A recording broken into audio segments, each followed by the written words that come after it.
Welcome to Everyone Loves Guitar, where we get to sit down and talk with interesting professional guitar players and related music industry experts. If you love playing guitar, stick around. You're in the right place.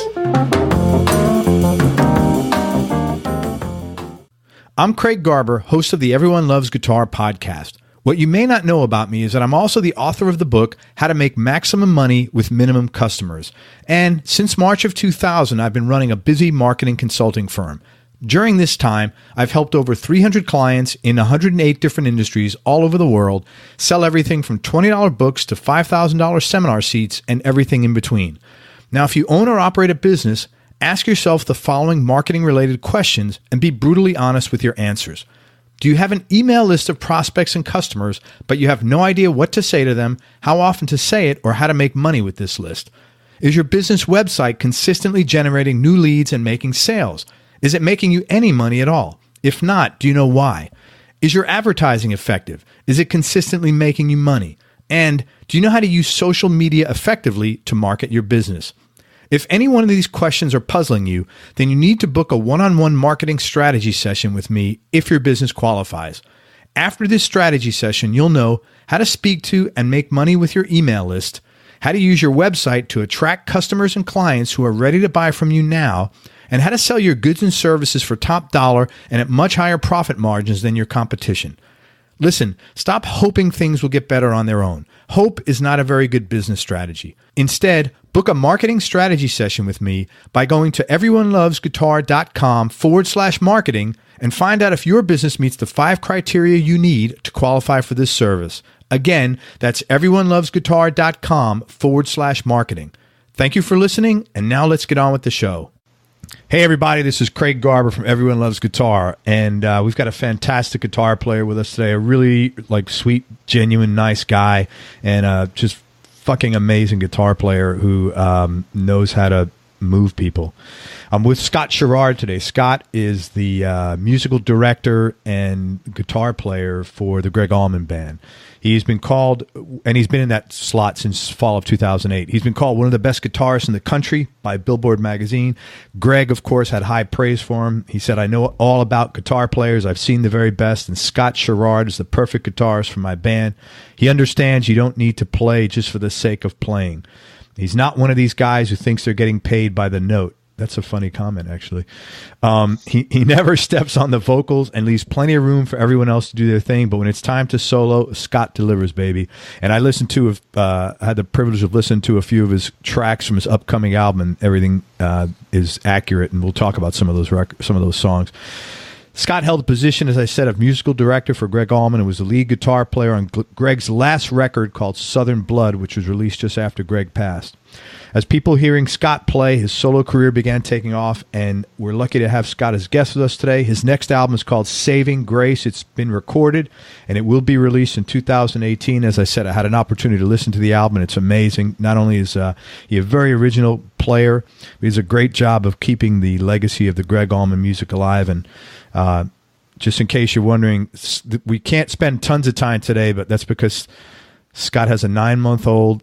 His long-term boss just passed away, and he's got a new album. So he's kind of busy. And a 5-year-old. Don't forget the 5-year-old. And a 5-year-old, and so he's kind of busy. So thank you, man. I appreciate your time. Thanks a lot for coming on the show. A lot of people listening to this, myself included, obviously got turned on to you from Gregg's music and from you playing with him. How did you first meet Gregg, and how did you wind up getting the gig and becoming his musical director? Well, first off, thanks for having me, man, and thanks for that intro. I appreciate all the kind words and for having me on. It's always a pleasure to talk about music and try to bring what we can to the table. With the state of the music business and the state of the world, it's like, especially now, it's like we really need each other more than ever. So I'm glad you've chosen to do this format. I just wanted to give you that credit. I know it's not easy to start much of anything these days. So well, thanks, man. Yeah, of course. So I started with Gregg, and as you accurately stated, in the fall of 2008. That happened because of my friend Jay Collins. Jay was the sax player in the Gregg Allman band for about 15 years. And he was, at that time, he'd been in there a few years, and he was absolutely determined to get me this job. I was playing guitar in his band, in his solo band. At the time, it was called Jay Collins and the Kings County Band. And we made a really, really cool record with that group, too. And at the time, it's called Kings County Band because every single one of us lived in Brooklyn at the time. I was just about to ask you, so he's another New York guy. Yeah. And he's originally from Portland, but he was, a New York migrant like myself. And so we were just, playing in bars, and Jay's father-in-law at the time was also Levon Helm. So I got to work with Levon through Jay, and also Levon's daughter, Amy, who remains a good friend and musical confidant whenever we can make it happen. So it's essentially we were all kind of forging that family, that New York family.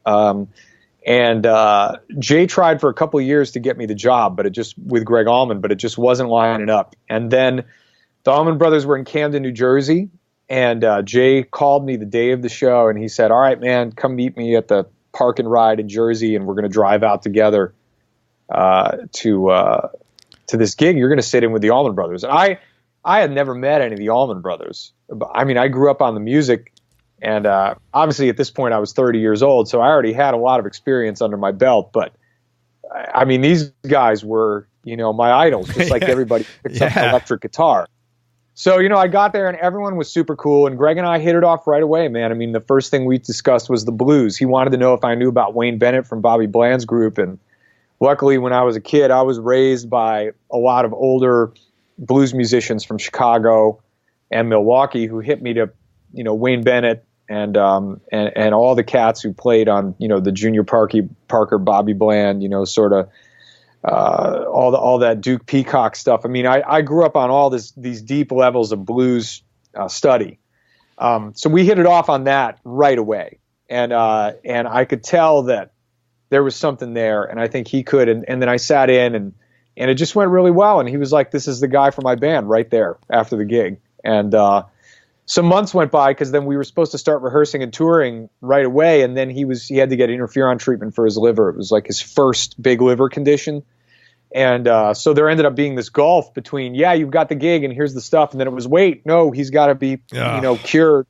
So then, so technically I started playing with him in December of 2008. But I got the gig in August of 2008. And we were supposed to start working, like I said, but it didn't happen until December. And then once we hit the road, we really hit it off, man. Like as soon as I got in that bus the first night after the first gig, I mean, I felt like I had won the lottery on sort of every level. I mean, you got to remember when I joined Gregg's band in 2008, I had two other childhood role models because we had Jerry Jamad on bass, who's the guy who's on all the like Aretha Franklin hits and all the Atlantic Records soul stuff. And we had Bruce Katz on piano, who was in Ronnie Earl and the Broadcasters, which was a band that was a big band for me as a kid. Yeah, I remember Ronnie Earl. So, and then Steve Potts on drums, who played with Booker T and the MGs forever.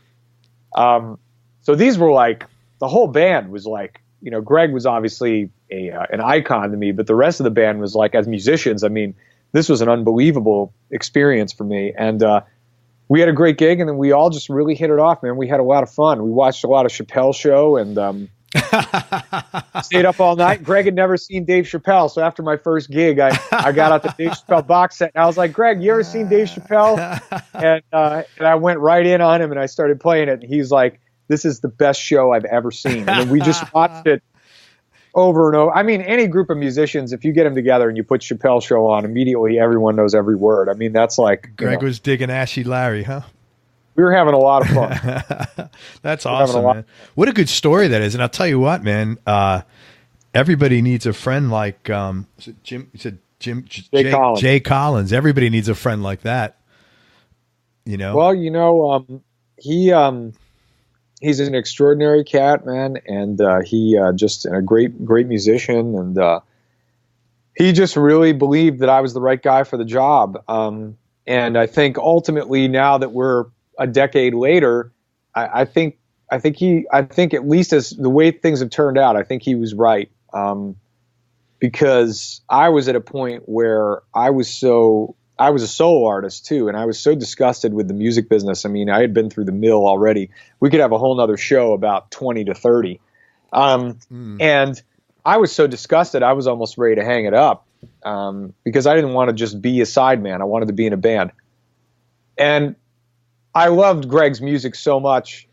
And then when I met him and it was affirmed that I felt like him and I espoused the same kind of principles as musicians, and then eventually as like singer-songwriters and stuff.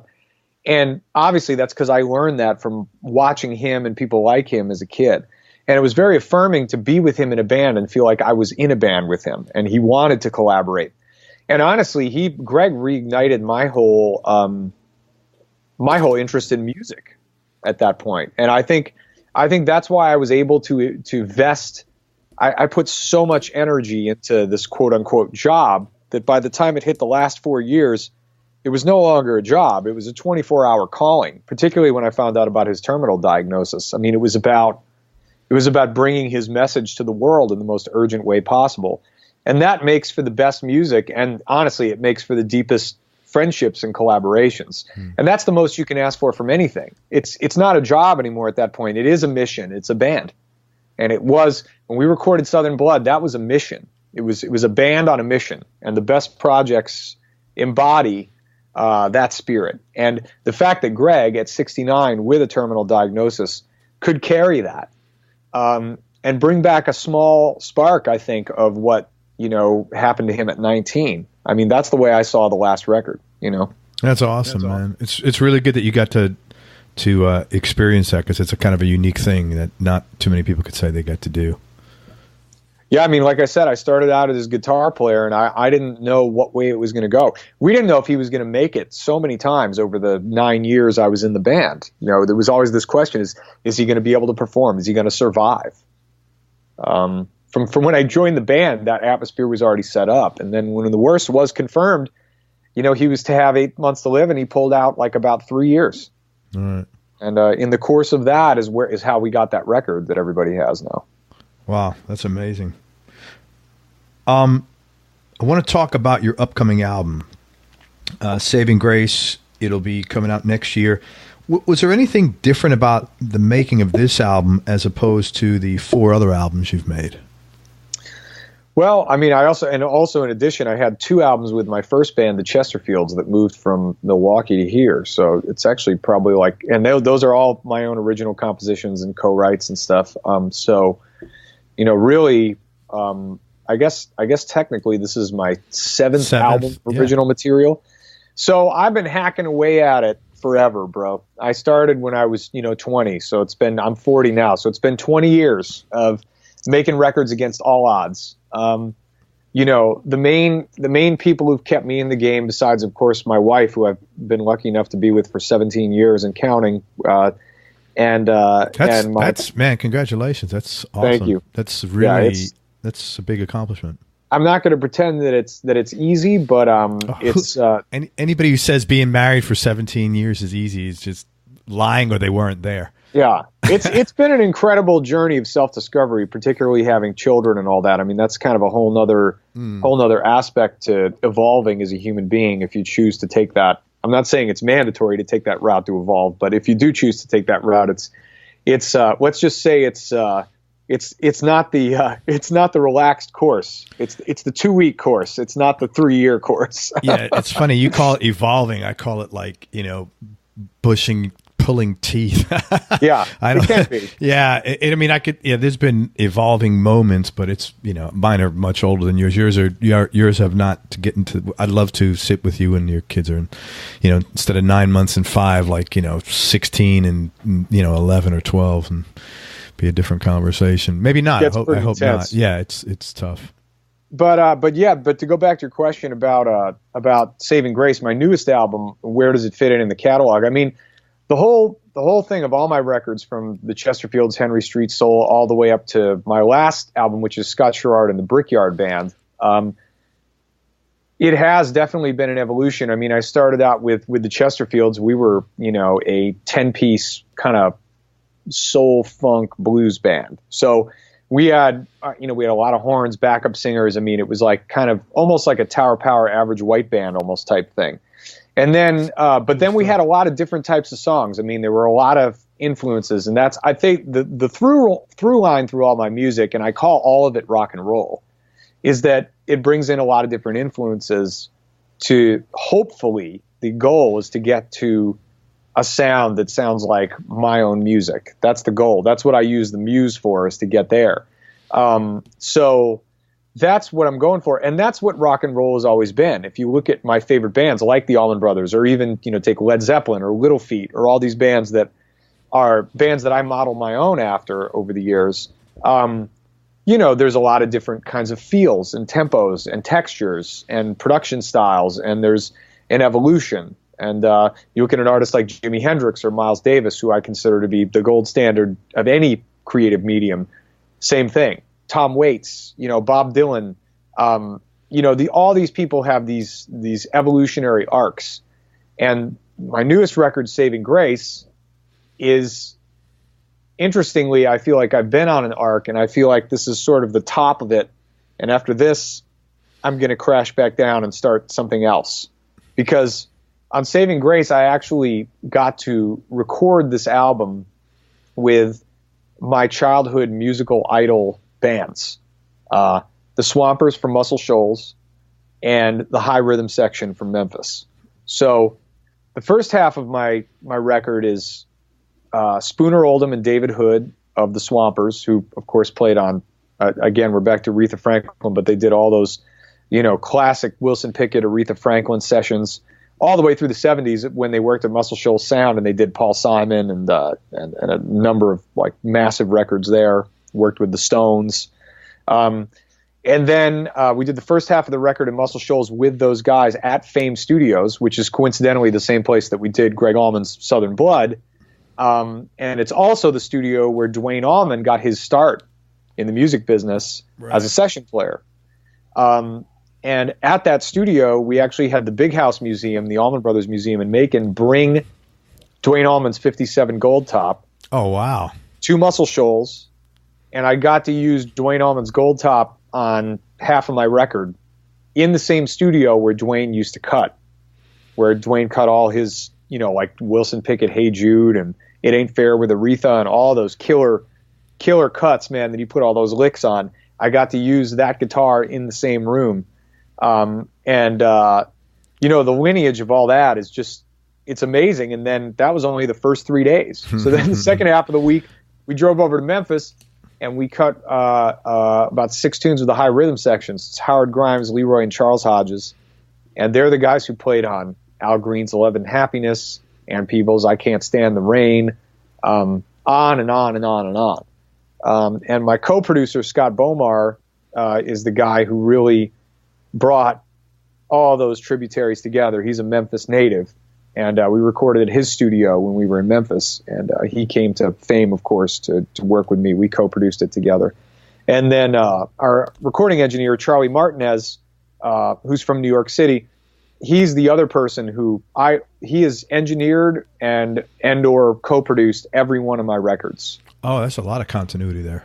Yeah. So I don't do anything without Charlie Martinez. He is an absolute wizard, and he's a wonderful human, man. He's like one of my best friends, and he comes from the Tom Dowd School of Engineering. Oh, He's all ears. He walks into a room, cutting tape. So where the mics go, we cut the 2-inch tape on Studer machine in Muscle Shoals, and then Bomar at his studio, Electrophonic in Memphis, he had a whole nother machine, like this whole Model T looking thing that I've never seen before. I guess it's I forget which brand it is, but it's the same tape machine they started with at Stax. It's the same year, make, and model. Very cool. But you got to hit it's like a steampunk recording machine. You got to hit like 6 levers to get it to start, and like 6 levers to get it to stop. And if you don't move fast enough, you can screw up an overdub. It's like a weird. But then we cut everything live in terms of the rhythm section and my vocals. So I think we might have overdubbed like 1 or 2 lead vocals out of the 12 songs. So it's about 10 live lead vocals, 100% live rhythm guitar, and then bass, keys, drums, all live. That's fantastic. Quick question. A lot of people are going to be curious about this. Had you played another 57 Les Paul? No. And I played the Goldtop. Duane Allman's first Les Paul is an interesting story. The first time we played in Macon, Georgia with Gregg a few years ago, the museum, I went to the museum and I saw the guitar, and this guy, Richard Brent, is the guy who takes care of the guitar, and he's a lovely cat, and he knows everything about the Allman Brothers and their equipment. I mean, on a technical level, this guy is he's off the charts. He knows their strings, picks, tubes, the whole thing about how all their gear is put together. So if any of your listeners have the pleasure of getting to the Allman Brothers Big House Museum and getting to meet Richard, you are in for a serious treat if you want to find out about how their guitar technology worked. So anyway, I met him on our first week. We used to do these residencies at this theater in Macon, Georgia. And, I met Richard, and I played the guitar in the Big House, and I got absolute chills. And I was like, man, I'd love to play this. And Richard was like, well, Scott, I'd bring it right over and have you play it. But, Gregg doesn't really like people playing his brother's guitar. I was like, all right, I'm going to let it go. So we did the first gig. The next day it was getting to me. So I went to Cenk, Gregg Allman's best friend since they were kids, and who was always on the road with us as Gregg's assistant. And I said, Cenk, man, I really want to play this guitar, but I don't know how to bring this up with Gregg. And Cenk goes, look, man, he goes, I was friends with Duane before I was friends with Gregg, and I want you to play that guitar, and I'm going to go to Gregg, and I'm going to ask him, or I'm going to tell him that you could play that guitar. And I said, well, Cenk, you don't have to do that, man. He's like, no, man, it's the right thing to do. So he went to Gregg, and then and Gregg was like, yeah, sure, of course. I guess his reaction, Cenk told me, he went to him, kind of like, all right, man, Scotty's going to get to play this. And right away, Gregg was like, of course he can play the guitar. So that's cool. That's really good. So then, and then I thanked Gregg after that first night, and he's like, man, you really made it sound good. And he was like, I just want to tell you that, that you can play that guitar anytime you want to. And if anytime you want to use it, nice is that? And I was amazed. I was amazed by that, because I had been hearing stories about how he was, and I'd heard him talk a little bit about like, well, everyone's pulling out my brother's guitars. And, I don't know. I guess he just, like I said, from that first meeting, we kind of hit it off on this love for music right away. And I think he could feel that I had a genuine, not only love and respect for him, because it goes a lot deeper than that. It's like about a love and respect for the musical traditions that make up what real rock and roll is, appreciating blues and jazz and the roots and rhythm and blues and soul and gospel and the real roots of rock and roll. And I think that because we had that, I think that forged a trust. And anyway, so then I used that guitar, which is an absolutely amazing instrument. I used it a number of times on stage with Gregg after that. And then when I went to record Southern Blood, I had thought about it, but it felt like an added complication to bring it in. And, obviously we were all thinking about Duane. It was the first time Gregg had worked in there since he worked in there with Duane when they were kids. Oh, they used to do wow. demos. So I wasn't really keen on trying to bring Gregg's guitar to that session. But then once we'd completed that session, for my own record, I made sure to clear it, and we got it. And they brought it over, and we got it on wax on my record, and it's on about 5 songs. And I think you might have sent a message the other day asking about what guitar was on what song. I'm not sure. Yeah, it's some of the questions I want to ask you, actually. Yeah, I get asked. Anyway. I've been doing a lot of interviews lately with some guitar magazines and stuff, and we've shared some of the. You have the mixes; they're not mastered yet, but it's interesting the songs that come up where they ask about tone, and it's usually the Goldtop. You can hear it. I mean, some people say, it's just a guitar, just play a cheap guitar. That guitar has there's something going on with it, man. Well, there's something in that guitar. Have you played other like 58, 59s?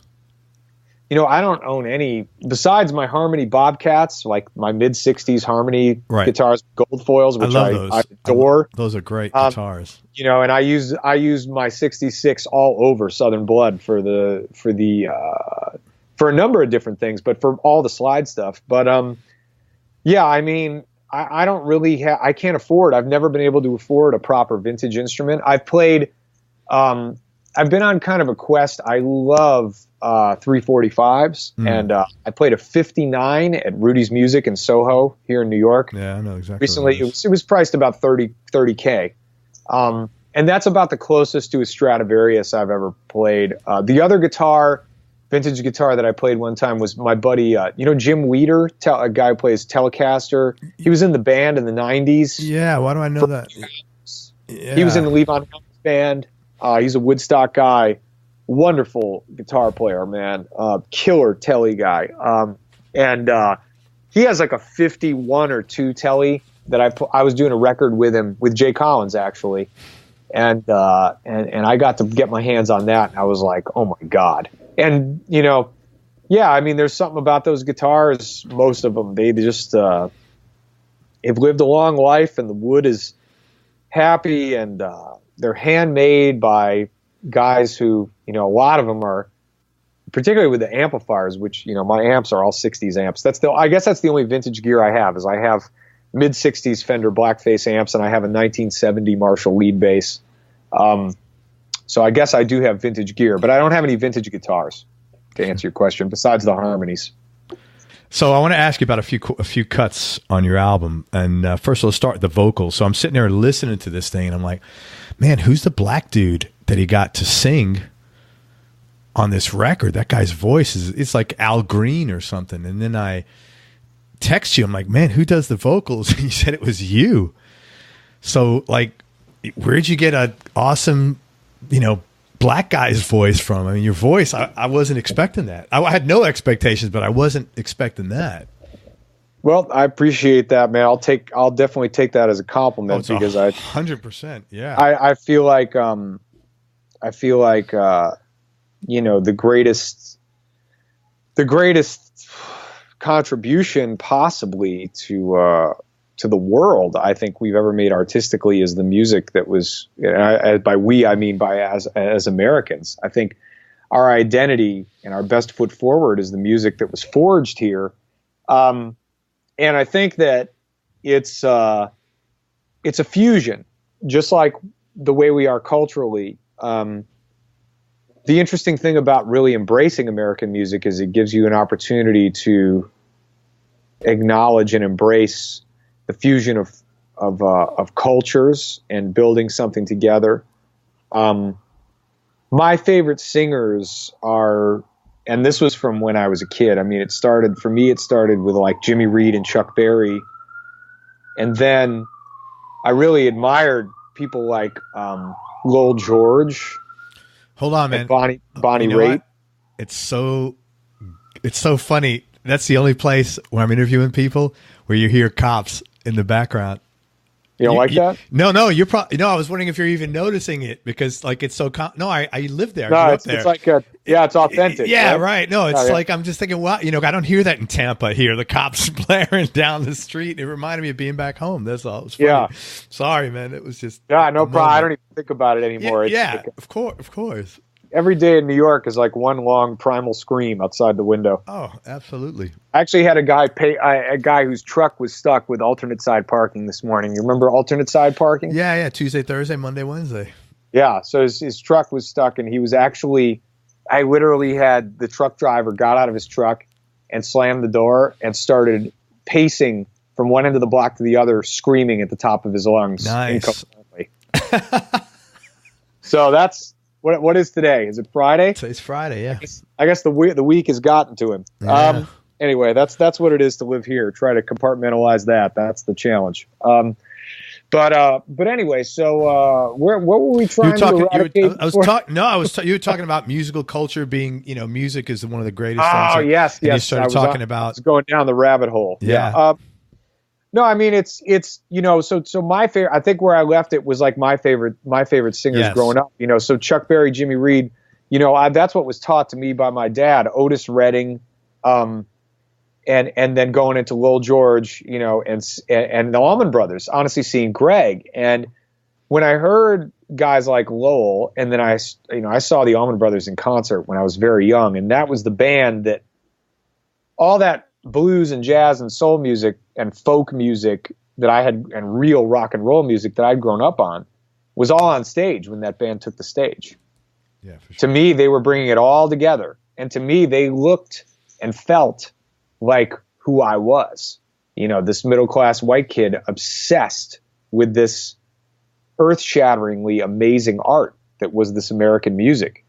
And coming up with a appreciation and also a addition to that tradition. So I was obsessed with that from very early, and then I became kind of a student of music on my own at first, playing with my dad, and then constantly reading.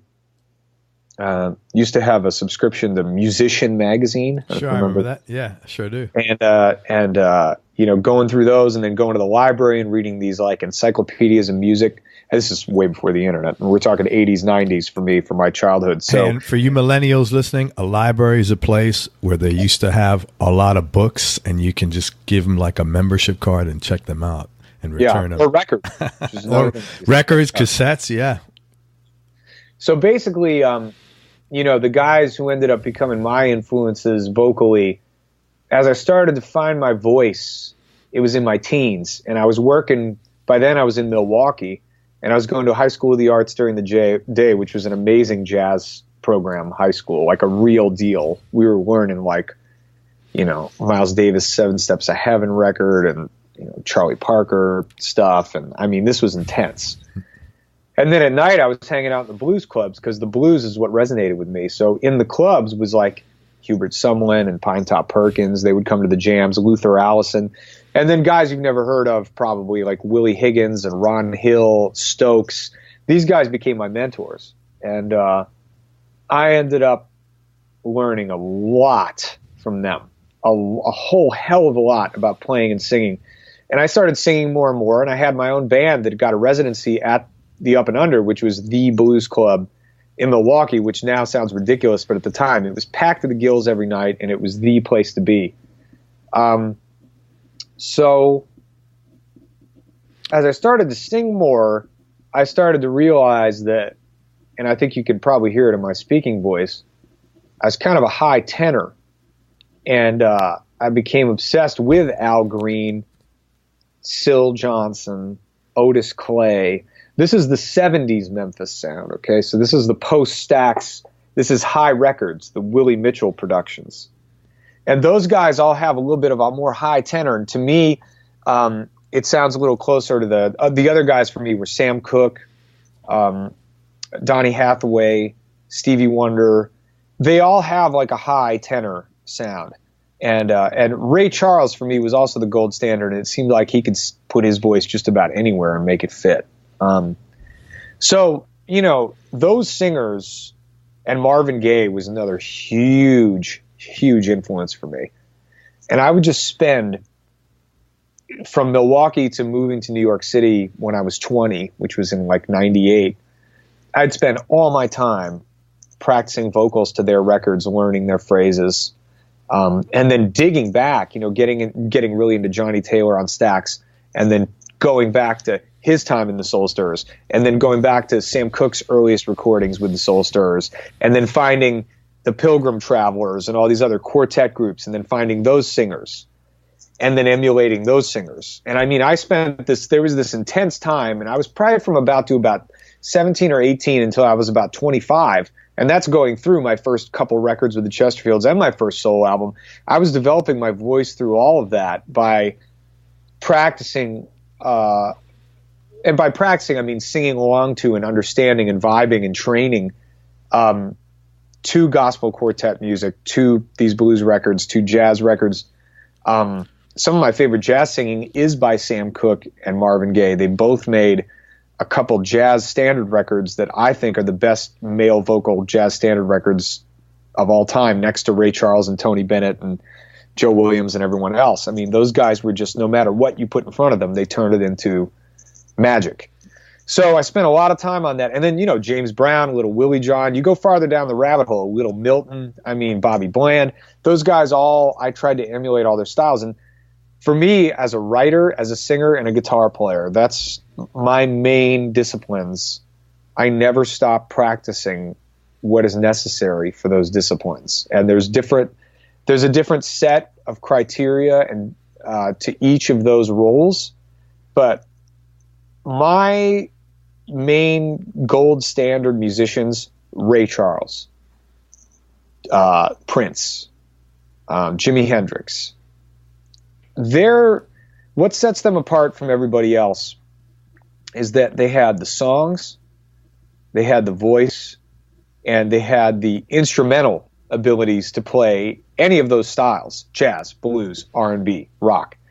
But then when they went on stage with their band, you could hear every tributary of all that, but it would come together into one sound. And those guys are solo artists. You also see it with bands, Allman Brothers, Led Zeppelin, Little Feat, like I said before. But they were doing that as a collective band. I've never had that luxury. I've always been a solo artist who works with musicians, and I bring in musicians and I embrace them, and I bring them in because I want them to do their thing with the music. But ultimately, I think I've, besides my time in the Chesterfields with my partner Sean Dixon, which was a brief period, it's 2 albums, I've been a solo artist ever since, whatever it was, 2003. Had to kind of embrace that I was going to have to be as good as I could at all those things. And I know there are some people who kind of lay back, and it's like, all right, at one point they decide, well, I'm a singer, or they decide, well, I'm just a songwriter, or, well, I'll just play guitar really well and I'm not going to worry about how my voice sounds or writing songs, which you see a lot of everything I just described. Yeah, sure. That's never been enough for me. That's not to say that it's wrong that anybody does any of that, because there's a lot of artists who I love who embrace being a specialist at one thing and letting the rest of it kind of fall off. But I want to make, every time I go to make a record, I want to make songs in the key of life. And every time I go to play a show, I want it to be the Band of Gypsies. I never give up on that. And I think, have I hit the mark? I don't even know. The court of public opinion has not even had a chance to hear any of my music. So when that does happen one day, and of course my biggest joke that that I make when I talk about my own records is, when I finally do get signed, my first album is going to be a box set. Yeah, I hear you. All your albums. It's going to be a lot. I mean, I'm going to tell you, man, that when the wider public, and I hope that I get to see this in my own lifetime, when the wider public realizes the work I've done since 2000, 2001, I think that there are going to be people. I think there's going to be a group of people who it resonates with, because I worked very hard on it. It was done with the best people I could find, and it was done totally from the heart. And I think that if you take care of the music, ultimately the music will take care of you, but you have to maintain that faith and patience. And like I was saying to you before, man, I mean, up until, having my wife through all this, and Charlie Martinez, my producing partner, who, Charlie's worked with everybody. He worked with the Stones for a while. He was with Steely Dan for a few years as their both recording and live engineer during our whole time together. And now my manager, Jesse Guillermo, who's like an absolute tireless, passionate individual. Having those individuals around me is what has kept me going. Unfortunately, the business is not what has kept me going. So now, this period, my time with Gregg Allman was like a decade-long break from the inevitable. But during that time, what I learned... Wow, that's interesting how you put that. So the inevitable meaning getting back to the business of being a solo artist. Yeah, but of course now I'm someone else because of that experience, right? Yeah, of course. And also I will be defined to the public by that experience. And honestly, because of the way the last 3 or 4 years went with Gregg, and it actually being a real band and actually getting a chance to be a songwriter and band leader in his band, I think it is rather fitting to go into my own solo career now, because I'm not going to play guitar for anybody else. I mean, unless it's Tom Waits or Paul McCartney. Yeah, the bar's pretty high. I mean, look, man, it doesn't get any better than playing music with Gregg Allman. Yeah. I mean, he took care of his band. You get to play blues. You get to jam and stretch out. You get to play these beautiful ballads, and you get to play rock and roll. People dance, they cry. The band is always top level musicians. It doesn't get, you don't just walk from that into some other gig. It just doesn't work that way. Sure. So no, I totally the best, get and that. especially when you've done what I do, where you were his band leader and collaborator artistically, I learned so much from him that I feel like it would be irresponsible for me to go under anyone else's charge unless it was somebody who carried the same gravitas that he did. Yeah, yeah. Let's talk about some of the tracks off of Saving Grace. So the song "Faith to Arise," it was a great slide, good song. I mean, fantastic song. There's really good slide playing on there. I was curious what guitar you used on that track. That would be Duane Allman's 57 Goldtop. Really? That's wild. And it's a slide I got as a gift from a friend. He got on eBay. It's actually a 1969 corseted medicine bottle. Is it? So yeah. it's the same vintage glass slide he would have used on that instrument. And by the way, I should mention that song is one of 2 cover songs on the record. So there's 12 tracks. 10 of the songs I wrote or co-wrote. And that one was written by Terry Reid. Do you know who Terry Reid is? No. He's a wonderful singer-songwriter from England.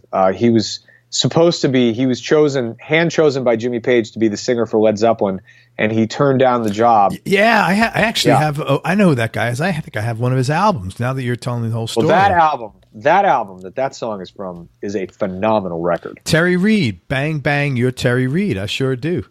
And that might be a greatest hits that you have. It's probably the song that I have is. Did he write "Season of the Witch"? No, that was a Donovan song, or did he write that? And then something. I don't think he wrote that song. He may have. I don't think he did though. Yeah, you'd have to Wikipedia it. But yeah, interesting. But he's an amazing singer and a great songwriter. And that song, it really resonated with me when I heard it. It was that album that it's from. I forgot the name of the record. I'll figure it out. I think it was co-produced or produced by Graham Nash, and it was done in L.A. So it's got James Gadsden on drums from Bill Withers' band. He's the guy who plays drums on like Use Me and all that stuff. So it's a cool record. It's kind of, some of the songs are funky and some of them are like kind of these folk jams, and it's definitely coming out of that sort of like Tim Buckley kind of school of songwriting and singing. And Terry's still out there playing gigs, man. I actually got to meet him a couple years ago. He comes to New York to play often.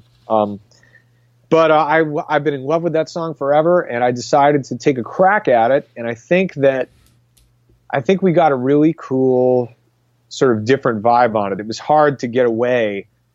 Terry's track was so good, but the thing is that nobody knows that record. Yeah, so you had kind of like a blank slate to work off of. I wanted people to hear the song. Yeah. So I figured, maybe this will give the song another shot. And then of course, when I started putting the slide on there, it kind of took on another flavor. And then, of course, doing it in Muscle Shoals and everything. And I made some changes to the lyrics.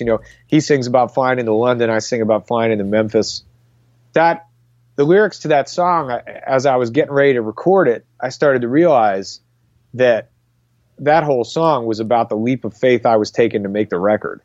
And when I realized that, I realized how important it was to include that. And it's a cool track. I mean, David Hood sounds amazing on it, man. I mean, playing bass. And Chad Gamble, man, I haven't mentioned him on drums. He plays on all the Muscle Shoals stuff on the record, and he's been with Jason Isbell forever, and he's phenomenal, man.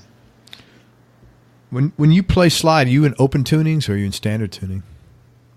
I'm in standard tuning about 90% of the time when I play slide. I'm a New York guy, man. We got to jump on the train. Yeah, we don't have time to. No, one guitar. Did you learn slide on your own, or was did you get input from anybody? Because it's in a sense almost a different skill set. Nobody ever showed me anything with slide. I did it all by ear. When I was a kid, we had VH1, of course, and I remember seeing Body Rate, and I said, and I remember hearing that sound on the Allman Brothers records. When I say kid, I mean I was like 10. And, you know, I asked my dad about it, and I remember getting one and starting to mess around. And I read in a guitar magazine or something about that she was an open G or A.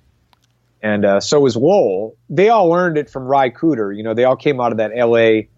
scene. Ry taught Keith Richards open G. I mean, Ry Cooder, man. I mean, if anybody deserves, you know, some kind of piece of everything, it's Ry Cooder. I don't know how he ended up showing all these amazing guitar player songwriters open G, but somehow they all they're like, "Where'd you learn open G?" "Oh yeah, it was Ry Cooder." It's like every one of them says it. It's hilarious. And of course, he's a total wizard. But I didn't become aware of him until a little later. I actually saw Ry with, you remember Little Village with Jim Keltner and John Hyatt? Remember that band they had, Nick Lowe? No, I know those three people, but I don't know that band. Yeah, they had a band called Little Village. I saw them when I was about 12, and I got to see Ry live, and I was like, okay. We saw a lot of shows when I was a kid.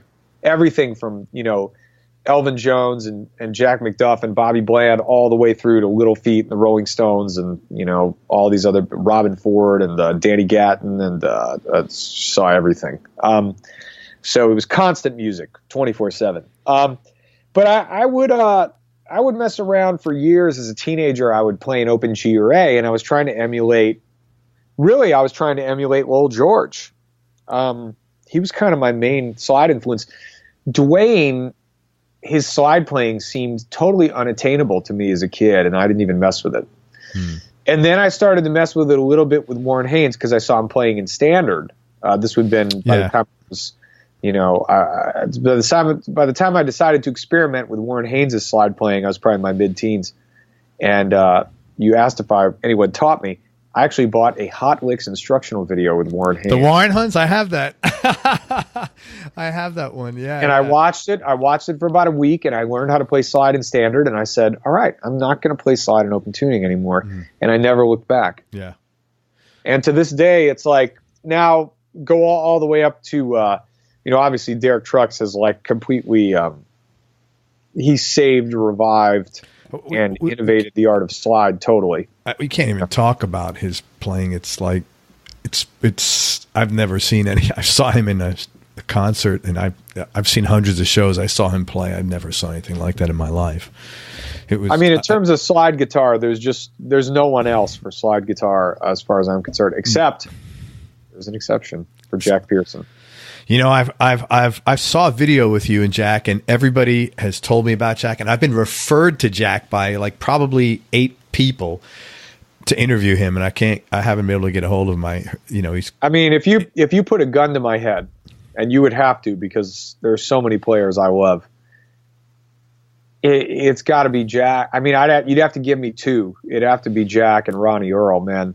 I mean, Jack. I mean, but Jack Pearson, man, he just, I don't understand how somebody can be so technically good and so soulful and so good at so many different things. He's such a wonderful singer too. A lot of people don't realize, like, he's written some great songs. Like that guy's a goddamn wizard at everything he does. And he plays a Squier, which is, you know, anybody who says you need to have an expensive guitar, you just need to have a guitar that works for you. Well, hey, look, man, I mean, he was playing a 336 when I met him, which is my guitar. It was funny because we hit it off right away because I was like, besides John Harrington from Steely Dan, who's another acquaintance of mine here in New York, I'd never seen anyone else play with it. And I don't remember how he got out of the Squier. Maybe he just wanted a lighter weight guitar. I think he was buying a gift for a niece or something, and he was playing it in the music store, and he's like, I'm not going to get this one for her. I'm going to keep this one. And he just kept playing it. Yeah. But, yeah, he sounds amazing always. And, I mean, the things he does with slide in standard tuning most of the time, by the way. He does have one guitar that I think is like drop D, but most of the time he's playing slide in standard, and the things he does with it are just unreal, you know? Interesting. Another track on there is Saving Grace, and you close out that song with a really nice solo, and you kind of open up a bit, and I was wondering, was that the same Duane guitar, or is that a different guitar? Saving Grace is the Duane Allman's 57 Goldtop Les Paul. Yeah, it sure is. Wow. That's her. That's she has a thing. For amps, though, I'm not using any pedals on the record, but I usually don't when I record. Occasionally here and there for one or two textural things, but I'm plugged into a Muscle Shoals boutique amp that's modeled after a early 50s Tweed Deluxe. Okay. Beautiful amp that we borrowed. And my 66 Fender Vibrolux Reverb, which is my absolute favorite guitar amp. And you're just driving them to get the distortion. Then, yeah, and they're wired up in parallel, and they were mic'd by Charlie Martinez, who was the engineer on this session and engineered all my records. And I'm going to tell you something right now. There is no engineer I have encountered in any of my travels who can get the sound that Charlie Martinez can get with guitar. And he has a very unconventional miking technique where the amps are put at a strange angle towards each other, and it utilizes ribbon mics. And when I say it, it sounds obvious, but what he does is incredible. He spatially captures the instrument in a way that I've never seen. And we've developed it together over 20 years of working together, because it's been a partnership to find the sound, because I've been looking for the sound, and he's been very patient and thorough in finding it. And once we hit that combination with that Tweed Deluxe and the Vibrolux running at the same time, both of them on about 7, it sounded magical in that huge room at Fame in Muscle Shoals. And then we, once Charlie threw up those mics, it sounded exactly the way it sounded in the room on the machine. And I was like, we've done it. That's it. That's the sound. So pretty simple formula on paper, Was that solo worked out beforehand, or was that like improvised right there in the studio? Totally improvised. Wow. So now is that an issue? It takes. I did overdub.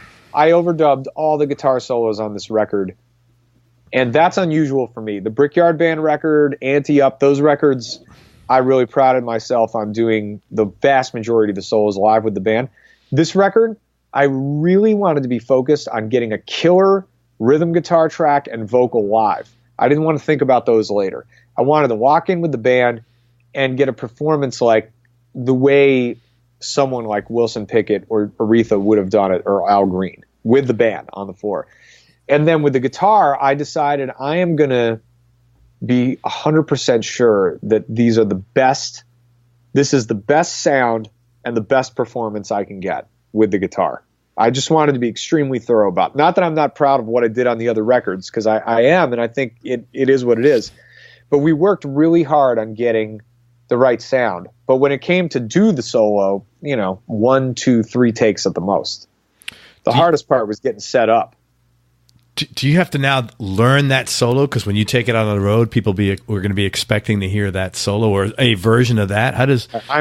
I guess I have the. You have to go back and learn your own solo. The good fortune and the bad fortune that no one would know it. Yeah. Well, right now, we'll see if that changes. Right we'll see now. If that changes. Yeah, I mean, I also see the live show as a different animal. I mean, like I was telling you, my favorite artists, like a Prince or Ray Charles or Miles Davis or James Brown, their shows were always very different than the record, even though they would play the hits. You always play the hits, but they stretch out, go in different directions, try different arrangements. That's how my gigs are. So to answer your question, I'd probably kind of paraphrase it a little bit. I mean, there's a certain angle I think that I had on it that worked, but I don't really play solos note for note. You got a track on there called High Cost of Loving You, and there's a lot of really sweet fills, kind of B.B. King sounding. I was wondering, is there a 335 or some other semi-hollow body in that? Another very interesting track to ask about. So, first of all, that song I co-wrote with my buddy Mark Franklin, who's playing trumpet and did all the horn arrangements on the record. And Mark was in the Gregg Allman band. I met him through Gregg Allman's drummer Steve Potts. And Mark played on Southern Blood, of course, did a number of the horn arrangements on there. And he's a really talented songwriter, too. We had a lot of fun putting that one together. The guitar is my friend here in New York City, David Roth, has some really cool vintage instruments. And I borrowed his 52 Telecaster, beautiful guitar. Wow, that was a Tele. One owner. Guitar had one owner. And that song did not have any lead guitar on it. We didn't put it. That's the only guitar. That's the only thing on the only thing, period, on the entire record that was not tracked during those 6 days that we were in Muscle Shoals in Memphis. Because when I got home, I said, the track is missing something. And finally, Charlie was like, dude, it doesn't have any lead guitar. I was like, all right, well, let's see what happens. So I was at David's house, showing me the guitar. The guitar is just, it's like a Stradivarius. So I was like, all right, look, I gotta do this. Can I borrow this? And he was generous enough to let me borrow it. So we took it to the studio, Harlem Flophouse that we use. I live in Harlem in New York City, and the studio is actually only a few blocks up the street from my house, and that's where my buddy Charlie Martinez is the house engineer there. And I went in with the 52. We plugged it into a Fender Deluxe, cranked it up to about 8, and I played it. It's this 52 Telly that David Roth loaned me had one owner. It was like a farm. The guy was a farmer in like Oklahoma. And he had the original case, the original sticker, the original tag. It had like never been played. It had sat under a bed. And I got a set up at Rudy's where he got it from. So it was playable, but it hadn't been rewired. You know how the original Tellys, you go in the neck and it's like the tones rolled all the way off? They had this weird concept that when it was in the neck, it was like a quote unquote arch top. And it's like the crappiest circuit design. So when I'm playing on that track, it's either the middle pickup or the bridge pickup that I'm using. I'm shocked to hear that's a Telly, man. It sounded like a hollow body or semi-hollow body guitar. I'll take that. I mean, that's what I play most of the time. It sounded great. Was that song written about anybody specifically or for anyone specifically? Thank God, no. Yeah, I was wondering about that because I know you're married for a long time. Like, No, a lot of my songs, a lot of my, my friend Jay Collins, he has this thing. He calls those songs, "Damn It Woman" songs. yeah, right. It's like a damn it woman song. I mean, it's like getting frustrated in a relationship. A lot of my songs, like even like "Love Like Kerosene," like I don't know, maybe it comes from talking to friends about situations and stuff. I mean, those songs do not in any way describe my life situation, but as a writer, you observe things. You have to pull from stories. You're a storyteller, so that song's definitely inspired by situations that I encounter, that I observe. But that particular song is not. There are a number of songs, though. The vast majority of the songs I've written are inspired by my own life experience. But that is one of them that is more of a story song. Yeah, I had the question mark about that. Hey, I'm going to ask you one more song, and we'll end this first part of the interview. On one more song, I'm going to ask you one more song, one more question. On that song, I really liked your playing. You did a lot of raking, and as a technique, I like that. I think it really opens things up.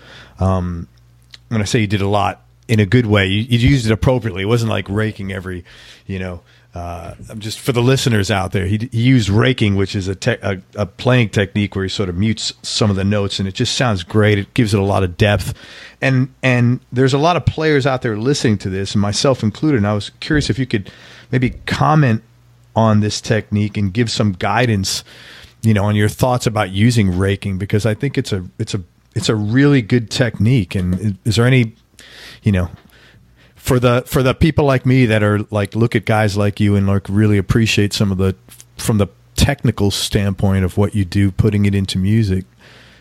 Any comments? I mean, that specifically, to speak specifically to the technique of raking the strings. I mean, to me, the master of that is Grant Green. You ever listen to him at all? I was just told about him the other day. Player. Who is that guy? Well, I mean, he was on Blue Note, and he's considered to be a jazz guitarist, and he is a phenomenal and one of the greatest of all time jazz guitar player. But he made a number of incredible, really funky, soulful instrumental records, like dozens of them, that are, to me, like the highest benchmark of playing guitar in terms of having a great feel and telling a story. And he had a rake technique that was a really, with the pick, that was a really important thing for me. Another guy is Kenny Burrell, who's also, obviously from the sort of the jazz side of the fence, but very bluesy. Both of those guys are very rooted in having this beautiful feel. But High Cost of Loving You, I'm really my playing on that song, honestly, it's like a goddamn love letter to Albert Collins and Johnny Guitar Watson, who are, to me, they are like the gold standard of playing the guitar, those two, because when they play, it sounds like a saxophone. And that's my goal when I play the guitar. And I think the raking on that song comes from Albert Collins, because I'm doing a lot of finger picking. Do you know a guy in New York, or he was in New York till recently, a jazz player named Randy Johnston?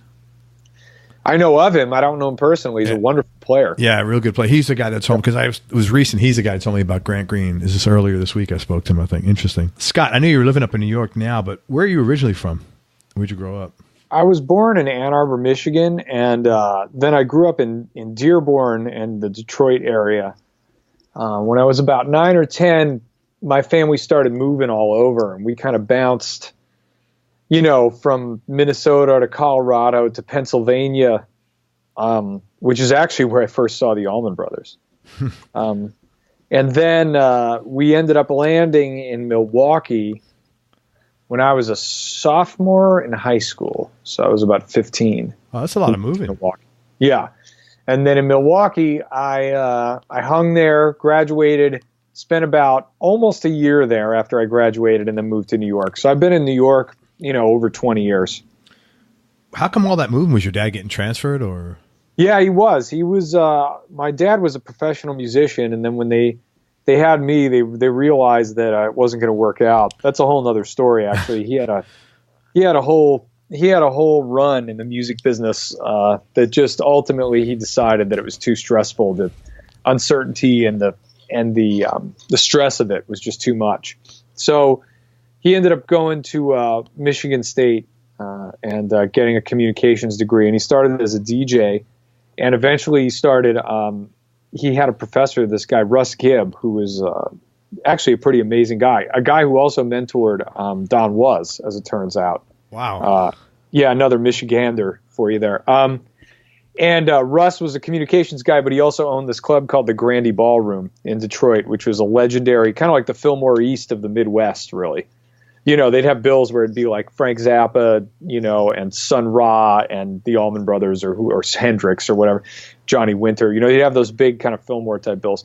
So really tremendous guy, and turned my dad onto this new technology called cable television.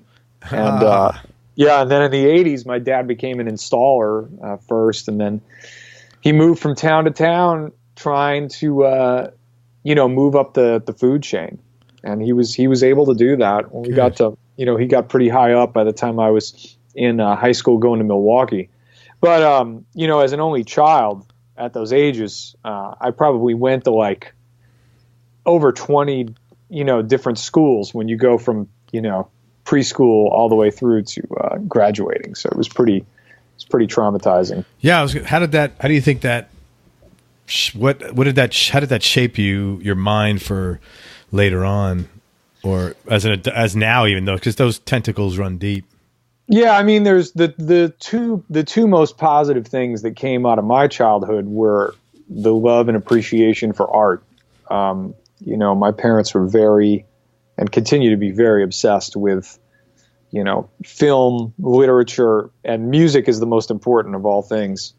And I honestly think they didn't realize it at first, but they wanted to raise a musician, and they certainly got what they wanted. So that was important. And then the other thing was, my parents are like gypsies. They never stop moving. Even now, they still move all the time. Like they're, off in the world. They were living on a guy's property in Hawaii last year and just hanging out. With, they boxed up all their stuff into a moving crate or something. So that's helpful for a musician. I mean, I've got the road in my blood. I've been moving my whole life, and it feels weird to be sedentary. I mean, I've been home for the last 3 weeks, which was wonderful because I get to be with my family, which is a real gift. But it's also been, on the other hand, kind of traumatizing for my psyche, because I think this is the longest I've been anywhere in 15 years, That's a long time. Yeah.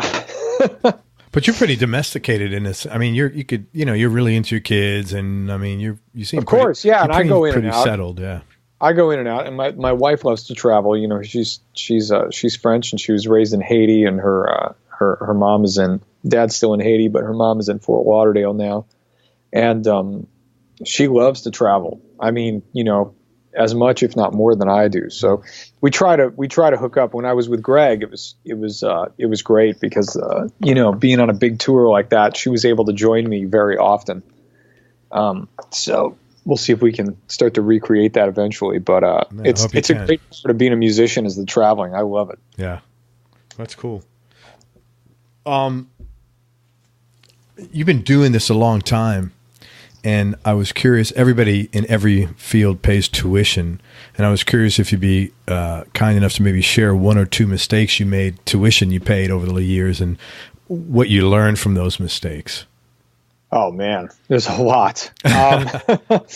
Wow, that's a big one. I mean, you know, to me, the definition of being a great like improviser or songwriter or artist in general, I mean, let's just face it, across any discipline is, you know, being able to turn a mistake into an idea, right? Oh, yeah.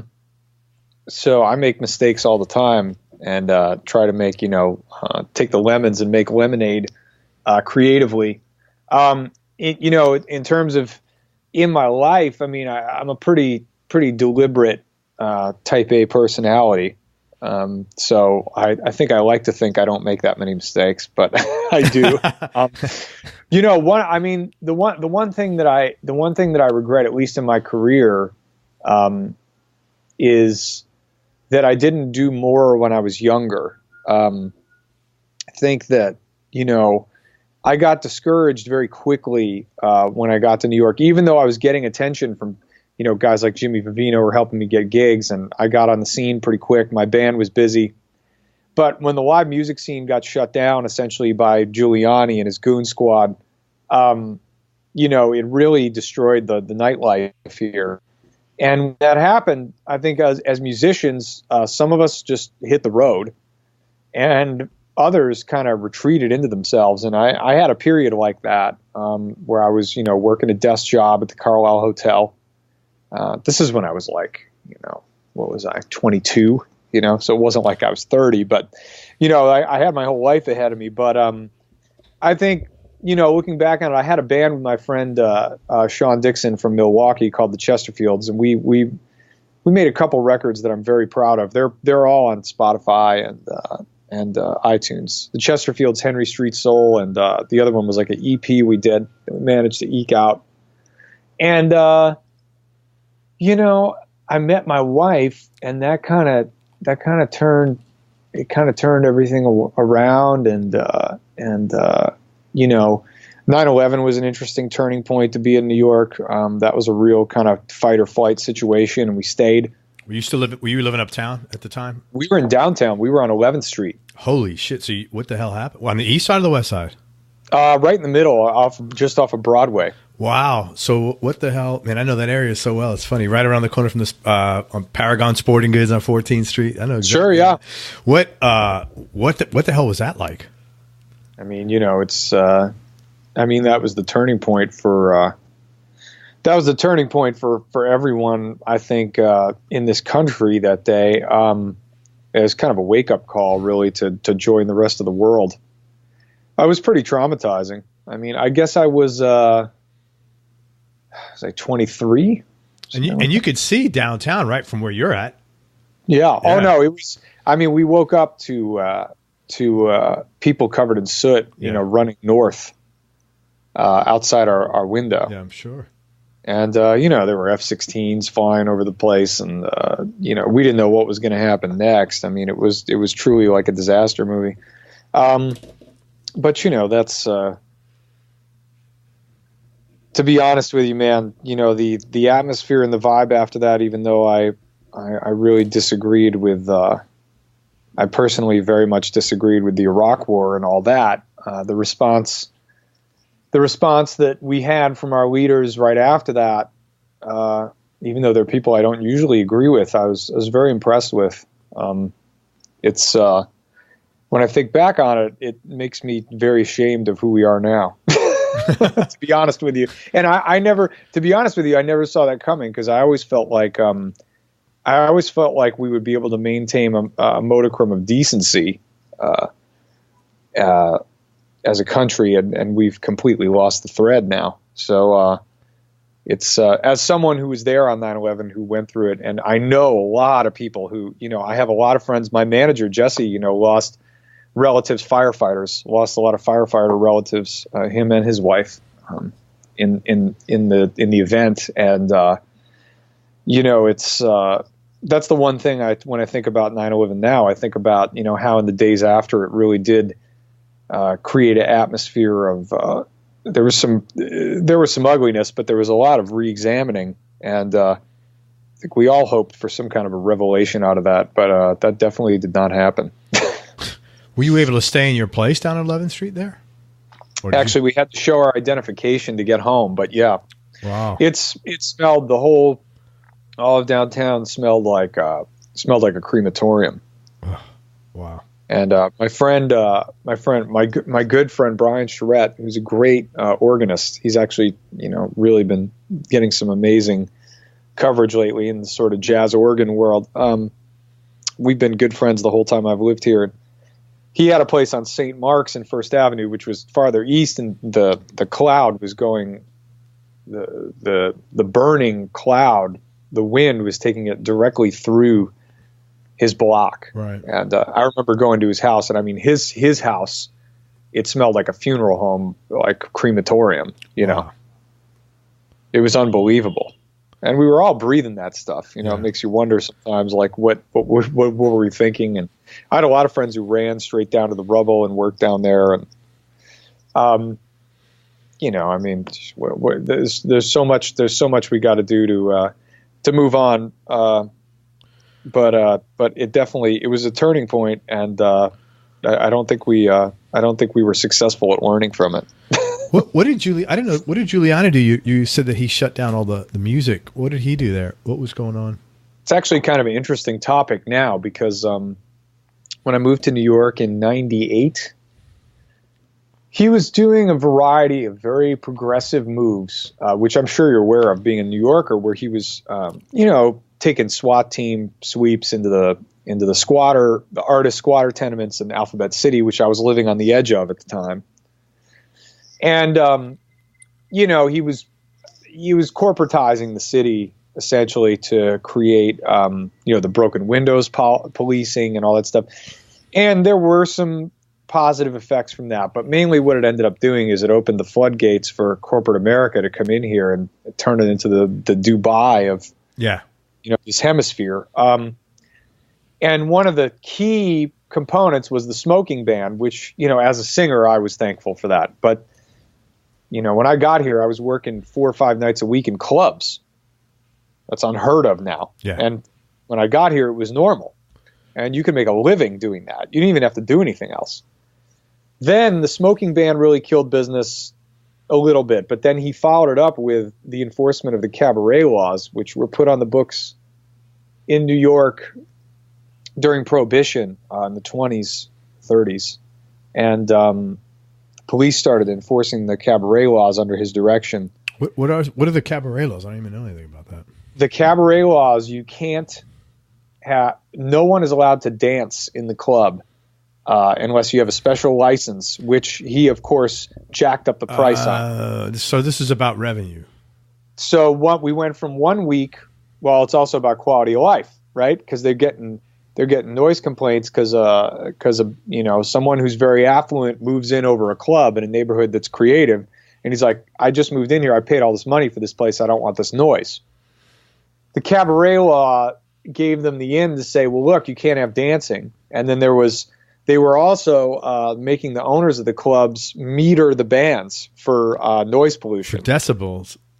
And basically the clubs that I played at went from being packed with hundreds of people dancing to tables with menus for mini burger sliders and security guards on the edge of what used to be the dance floor that was now the dining area, who were ejecting people dancing. I see. I left in '89. I didn't know. I do know that. Look, every time I've gone back, and I hung out in the village, in the West Village, every other weekend of my life, from the time I was 17 to the time I left at 26, and it's nothing like all the cool clubs are gone. You know. Well, it was a war. It was a war on nightlife, and to be honest with you, the reason I think Giuliani and his administration took that angle is because they wanted to shut down the dance music scene, which I was not part of that. I never got into that music that became EDM. But there was a dance scene here where there was, a drug culture attached, and young people were having fun like they're supposed to, but they were also doing some things they weren't supposed to. And I think he used that as a way to wage war. But honestly, I think a lot of it had to do with him wanting to shut down, gay nightclubs and things like that. I think there was a culture war element to it. I think there was a platform for him to look tough. And, you know the deal with that cat. Yeah. But basically, he destroyed our business as live musicians. And as a result, he chased, untold numbers of artists out of the city. And I put it squarely on him. But de Blasio, our current mayor, actually historically, I think last month, repealed the cabaret law totally. Got it off the books. And he appointed our first minister of nightlife, which I think is something they only have in cities like Nashville, Memphis, and New Orleans. So it's kind of a cool title. Yeah. So hopefully, I think that's what it is. It's something like minister of nightlife culture or something. Anyway, we have somebody now who's in charge of making sure that people who are in the nightlife business, in the nightclub business, have their rights protected, and the cabaret laws are gone. So now you can dance without getting hauled off by the Gestapo. That's cool. So hopefully it'll be some sort of a rebirth or something. I mean, I don't see how any young person could move here to live. They can't. Not in the city, that's for sure. Yeah, I mean, I don't know. Sure. But people seem to find a way. I mean, honestly, I have a great situation here in terms of my living and my kids' school, and my family really loves living here. We have a lot of great friends, but for work, I mean, New York it's a wasteland for what I do. I mean, in terms of blues and soul and rock and roll and whatever they're calling it now, they call it Americana now, or roots music, or American roots music. I mean, there's nothing going on here. There's very little going on. I shouldn't say nothing, because there are some wonderful artists, but I'm talking about in terms of the whole scope of like record making, touring bands that are based here in those styles. You just don't see it on the level of activity you see in Nashville, for example. Do you think you'll be staying there? I don't know. I have a lot of people have been trying to get me out of here for a long time. But Nashville's been knocking my door down for the last year. It's great. I was there last month. It's really cool. The only downside is it is so crowded now. It's gross. I mean, literally. That's not going to affect me. It's bad, man. But there's no infrastructure. There's no subway. You can't hop on a subway there. Yeah, you got to drive. Yeah, it's probably going to be. Yeah. I mean, it's already like you got Orlando. Everybody from LA in the music business moving there, so now they're going to have the traffic of LA probably. Yeah. And they're not set up for that. It's a small town basically, infrastructure wise. So that's a big problem there. It's like Orlando is, man. I don't know if you know Orlando. Right. It's terrible traffic. So interesting. Let's talk. So if you could go back, so you never really. You said you had a regret. You didn't really say what that regret was, or maybe I missed it. I guess we kind of moved around, but I think I did say. I wish I had done more. I wish I'd done more touring. Okay, that was it. Yeah, I wish I'd done more touring and gotten out. And I think what I was saying is I kind of I had a period of when I made my first solo album, Dawnbreaker. That was like 2002 or 3. And then I made Analog Monologue kind of right after that in 2007 or whatever it was. Those years were real tough, man. I mean, it was terrible for me. I mean, I was like playing in wedding bands and, doing nothing but, playing like really crappy music, sometimes with crappy people, sometimes with great people. working with musicians I loved as often as I could, but not really figuring out how to make a living. I mean, that's basically how I spent my 20s. And you think if you were touring... I made these records against all odds. My producing engineering partner, Charlie Martinez, luckily, Charlie's had a really vital and busy career his whole life as an audio engineer. And he had the means to own all kinds of equipment. And at the time, my parents were living in the Hudson Valley, a couple hours north of the city. Yeah, that's beautiful up there, man. Yeah. And they had a garage, and there was a small one-room apartment with a tiny bathroom with just a toilet in it that was above the garage in Cold Spring, New York. And they let us move all our stuff in there. And they had some instruments, and Charlie moved all his recording, Pro Tools recording gear in there, and his mics. I moved my instruments in there, guitars. We had a B3. And we spent 5 years up there making 2 of my solo records, just me and Charlie. Most of the time, we brought in Brian Charette to play some keys.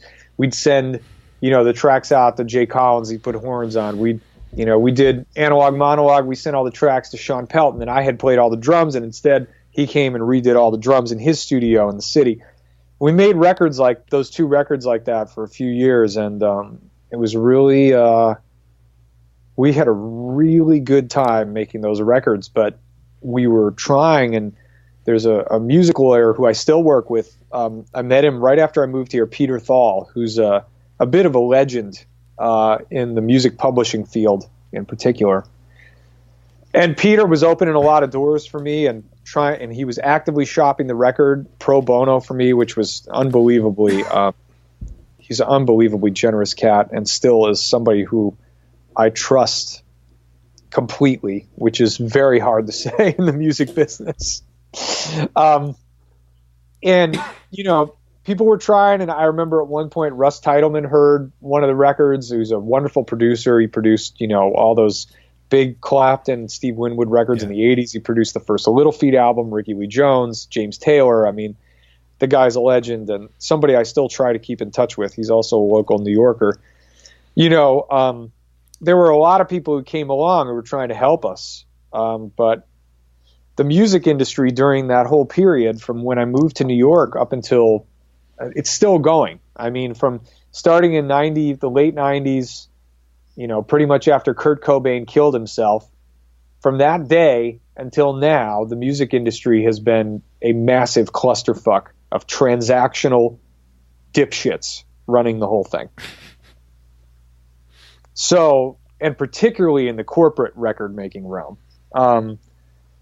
So it's been very difficult because what technology did was it progressively eroded the system of patronage that was in place in the 60s, 70s, and 80s, or, whatever, from the 40s to the 80s. Yeah. Okay? So that system of patronage, whether it robbed musicians or not, whether it was fair or not, let's not even get into that. Sure. Let's just get into the art. That people were signed to 6-album deals. Joni Mitchell, that David Geffen could sign Joni Mitchell and say, hey, your first 3 records didn't sell. Who cares? Ahmet Erdogan could, sign Led Zeppelin and say, hey, you've got 6 albums to get it right. Go to Headley Grange and live there for fucking 4 months with a mobile unit with Eddie Kramer and create your art. See you later. Right. That now, ever since the advent of the internet and the idiots in the record industry, the idiots in the record industry in the 90s were spending all their time suing the Napster guy, and Metallica is, testifying, and everybody's fighting the wheels of change. Meanwhile, what's everybody doing in television and movies? Oh, we're going to try to embrace this. Then you get Netflix, you get Hulu, you get HBO. Now, the television programming now is like the movies that were being made in the 70s. I mean, yeah. You know what I mean? I mean, absolutely. This is like, yeah, Netflix is making Amazon's making movies now. Yeah, it's the vanguard. I mean, those shows, those HBO, Amazon, Netflix shows are the vanguard of visual culture in America right now. And as a result, worldwide. That platform was never created for the music genre. It was never created. And it could have been.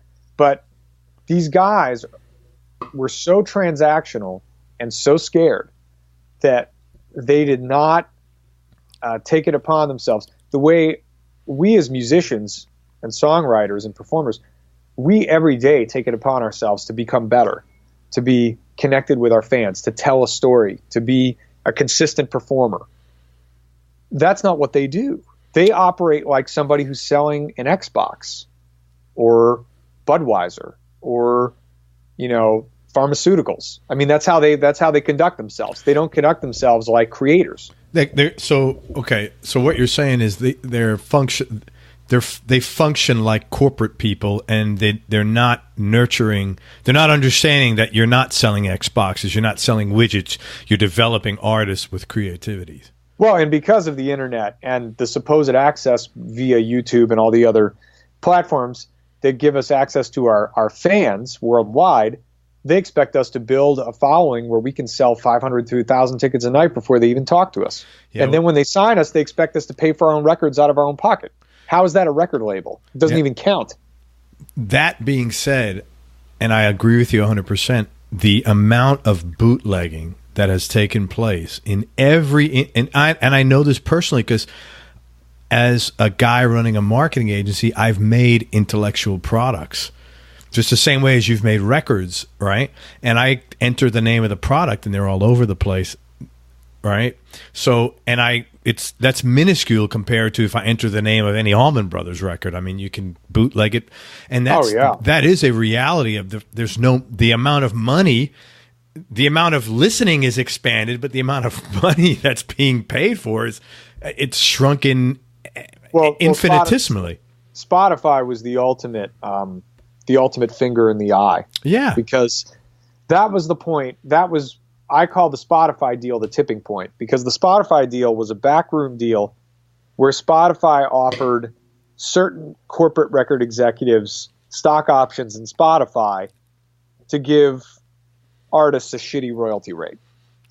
I'll give you an example. If instead of writing a song that I was very proud of as a musician and a songwriter and performing it with a band, whether in a live format or in the studio and releasing it, if I was to stream that and play it for someone and it was to really move them and affect them, and I'm talking about a record label person who might hear it and they might say, wow, this is great. This is the next thing. They will look at, say it's a YouTube clip and it'll have 1,100 views. And if I have another, clip next to it where, I'm dressed up as Ronald McDonald, reading the Magna Carta backwards on an elephant. Right. But you have 3,500 views. That has 35 million views. Yeah. Okay. They're going to sign me on the elephant. Right. Absolutely. And they're going to say, can you just do the thing on the elephant? I love the song. That's cool. Whatever. And then the other thing is like, you got all these cats now too. It's like, you marry someone famous and all of a sudden, you're doing gigs and they come and then they just look at the Twitter and the Instagram and the Facebook, and they just go, how many friends? Oh, you can have a record deal. You have 24,000 friends or something, or whatever it is. Right. No, I don't even run, I run in my socials, I run the Instagram and my manager does everything else, and our social media person now. But it's a tricky balance getting all that. But the main problem I have is just that, look at something like the way Apple started. I mean, you're looking at one of the biggest corporations now in the history of man, but the way it starts is people have to invest time and money into something as a team. Right. And these labels now, they are not interested in creating intellectual property. They are interested in partnering and investing in fully scalable, fully operational businesses. And that's the complete opposite of everyone from Sam Phillips and Berry Gordy to Ahmet Ertegun and David Geffen. I mean, it's the total opposite of who those people were. Those people were tastemakers. Sure. They would go to clubs every night. They would hang out with musicians. These cats now, they don't hang out with musicians. They don't even have a social net. I met fucking Ahmet Ertegun at a jam session when I was 20 years old in Manhattan at Terra Blues. He would come every night. That's to sit right down on Bleecker Street. Yeah. Yeah, I know. And he ended up mentoring me because he saw me play there. And he said, come to my office. And I spent, some time in his office with him that changed my life. And he talked about everything I'm talking about. He saw all this coming because he sat there and told me, he's like, these kids now are running this place. He's like, the kid running this place now, he's like the son of an executive who bought the label. And kid's going to run the thing creatively into the ground because he's got no ears. Well, that's why, I'm sure that's why Warren Haynes went and started Evil Teen Records X amount of years ago, because he saw this and he said, fuck this, I'm all about the creativity and I want to make sure. We have no choice. And if you're Warren and you've already got a name, I mean, how pointless could it be? I mean, Beyonce has her own label. Right. That's the only way to do it. But here's the problem. If Beyonce has her own label, okay, now she could choose to sign other artists, and maybe she has, because I haven't kept on what she's up to lately with that side of her life, and she should. But if she doesn't take some of her money and sign other artists to record deals and put them on her label, it's a self-fulfilling prophecy to have your own label at that point. Right? Yeah, you're having it for yourself. Yeah, she's not doing it for the music; she's doing You're it. Not creating a system, a patronage. I totally get it.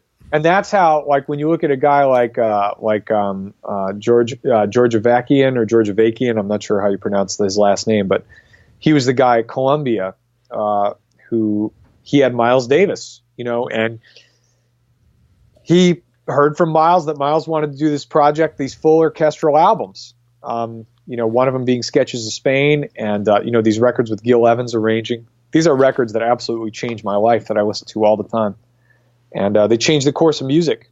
But they were very expensive to make for jazz records because they needed to be arranged and recorded properly with an orchestra and a rhythm section. So what George Avakian did is he said, you know what I'm going to do?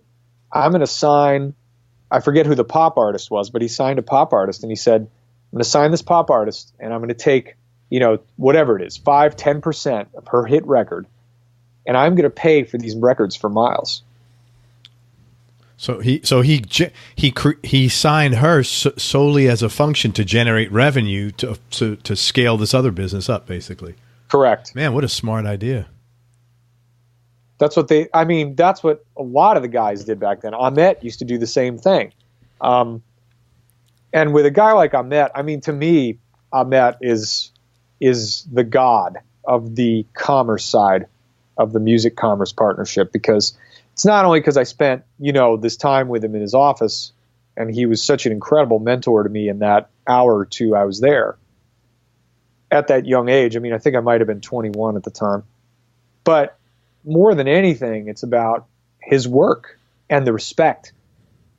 When I would talk to Lee Von Helm or Gregg Allman about Ahmet, their faces would light up. How many record executives do you know of? Yeah, it's not. Okay, there's not too many corporate people in general. Yeah. Because he was just a dude who hung out with them and fucking loved records. He loved music, and he signed everybody. The Ray Charles Atlantic sides are, I'm sorry, dude. That's the pinnacle. That's like the Big Bang. That's like the beginning of rock and roll. When you combine that with the Sun Records and Chess stuff, that's the pillar. Yeah. The pillar is those three labels. And then you go from that into him signing Led Zeppelin and the Rolling Stones. Yeah, I was thinking about Zeppelin. Cream. He introduced Eric Clapton and Duane Allman. He introduced them. Oh, that's pretty cool. He's the guy who was at the concert with Tommy Dowd and Clapton at the Allman Brothers show, who brought Clapton and Duane together that night. That's interesting. I didn't know. That's awesome. And he would hang with all these guys because he wanted to be part of something that mattered. And Gregg Allman used to say something really important. I've heard it from other musicians too, like my friend Diego, but there's a saying that's been going around musicians for a long time, and obviously it's been all over the world perhaps, but if you take care of the music will take care of you. And I think to have the artists and the businessman living that mantra together, when people piss and moan about music now, we got my friends are amazing performers, amazing songwriters, amazing musicians, doing work that could really change more people's lives than it is able to. And my estimation is the only thing that's in the way is it's kind of like the beginning of rock and roll right now. It's kind of like when Sam Phillips was shopping for a space to put his studio right now. It's like big band dance records, and there's like underground jazz, but there's no one's distorted their guitar yet. It's like, Rocket 88 hasn't even, the studio where it's going to be recorded hasn't even been built yet. I hope so. I hope that you're correct in that, because I have a question that I ask people sometimes, and it's something like, do you think there'll ever be a Cream or a David Gilmour like again, or a Pete Townsend? Well, I mean, you'll never see any of those people again. I mean, that's like saying, will there ever be another Beethoven? Will there be this generation of them? Yeah, I mean, look, it's changing, man. I mean, there's I personally, what I think, and it breaks my heart because I'm a hopeless romantic for music, but I'm from the hopeless romantic generation. I mean, Generation X, I'm 40 years old. So we came up admiring old music. At least I did. I mean, I didn't really, my contemporary music when I was 10 that I saw on television was Bonnie Raitt, Eric Clapton, Fabulous Thunderbirds, Robert Cray, and John Hyatt. Then I'd go see them live, the Allman Brothers. Then I'd go see them live. They were my bands. Like, I never got into grunge.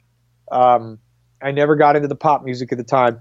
So these are people who are my parents' age. So I was listening to what should have been considered my parents' music. Right.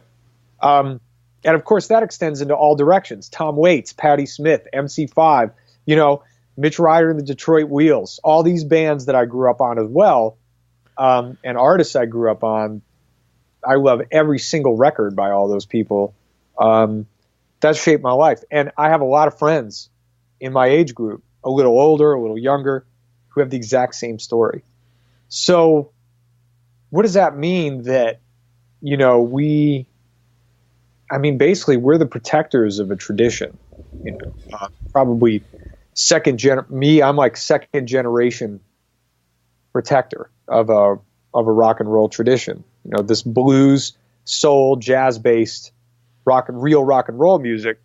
And I look at somebody like Wynton Marsalis and what he's done with Jazz at Lincoln Center.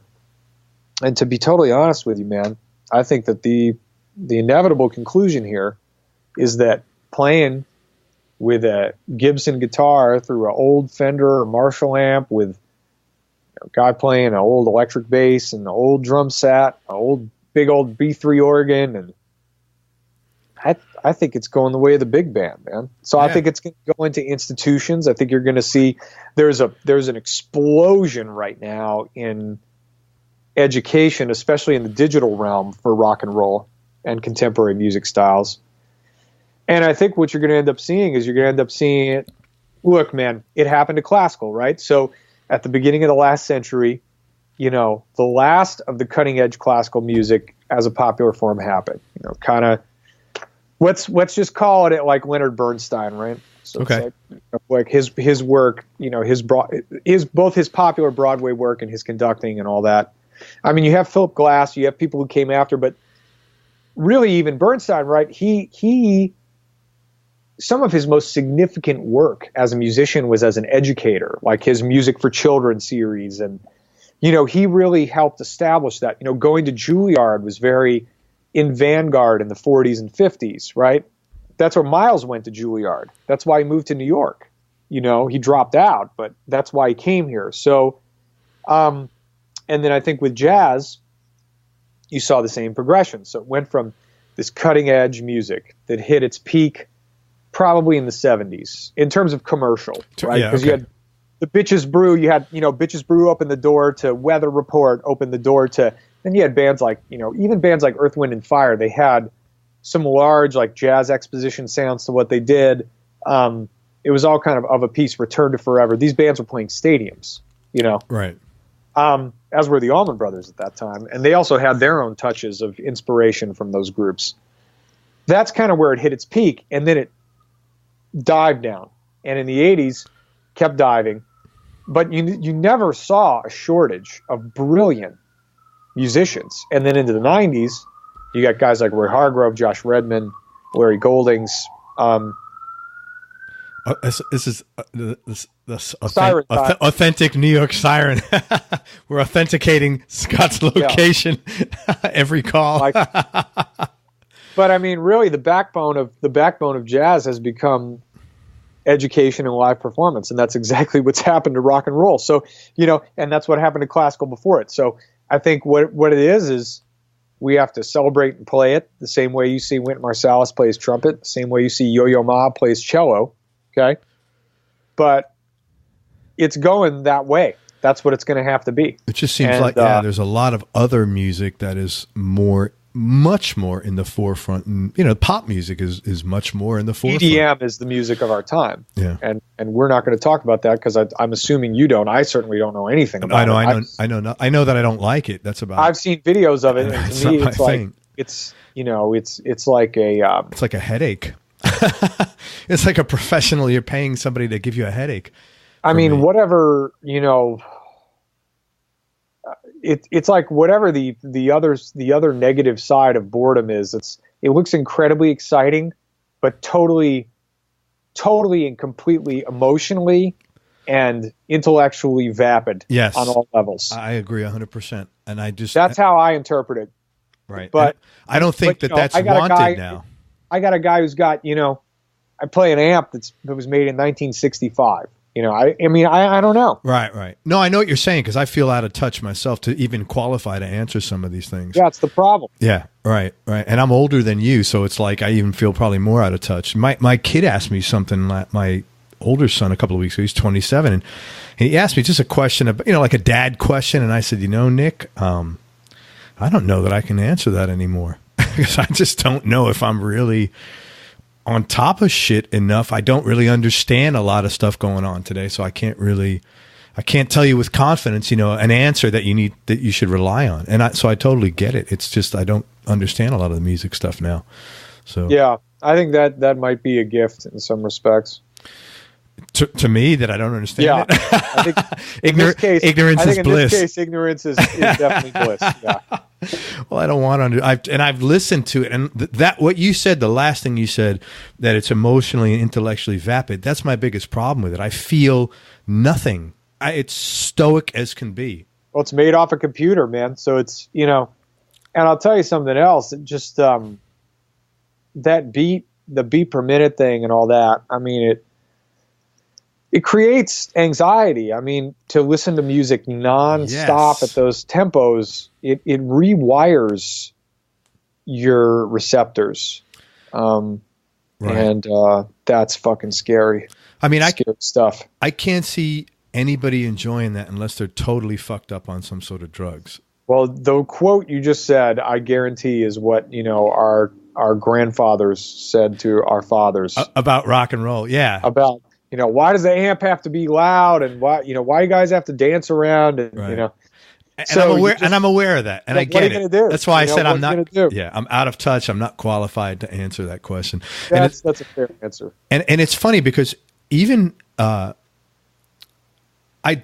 struggle with that a little bit with booking guests on this show because there's two sides. I want to get more people listening. But I want to enjoy the conversation I'm having, and I want to like the music of the person I'm listening to. Now, it's not realistic I'm going to like everything because that's just not realistic, but I want to like at least the genre, and I can give you a list of young guys. I mean, if you're talking more about, you didn't mention age just now, but I'm assuming that's probably where we got to go with it eventually. Cause people in our age group, we all tend to have a similar, who are guitar players in particular. Right. We all tend to have kind of a similar ethos, but I am friends with some young guys, like my buddy Connor Kennedy, who lives in Woodstock, and he used to take out the garbage at Levon Helm's place. That's how I met him, and I gave him some guitar lessons. But he's a really smart and talented dude, and now he's in his early 20s now. But he got the gig with Donald Fagen last year, and he plays with Amy Helm now, Levon's daughter, sometimes, and he released a really wonderful solo album, more song driven. I mean, he's a great guitar player, but he's also he's a great singer and songwriter. Solomon Hicks, who lives in my neighborhood in Harlem, who's a great guitar player, man. Can pretty much play anything, to be honest with you. And he's also in his early 20s. These are guys I just know who are local friends of mine. Yeah. And these guys are doing it all. And that's even just the tip of the iceberg. I mean, I suppose this guy is in his 40s, but there's do you know this guy Garrett Mason out of Canada, up in Fredericton, New Brunswick? No. I met him because he plays at the Harvest Blues and Jazz Festival every year, and I played it a couple times. And where is that? That's up in Fredericton, New Brunswick. No, that's in Canada. Okay. It's just it's north of New York State. Going up that side of the East Coast. And beautiful little town with that festival is amazing. But that guy, Garrett Mason, is just absolutely killing guitar player, man. I mean, just on the level of playing blues, I think it's very hard to find anybody who's that good. Wow. And the other guy who I'm absolutely obsessed with, who's I think he's he's probably in his late 20s. Mid to late 20s, is Julian Lage. Do you know his stuff? No, I know. I've heard his name. I do not know his stuff.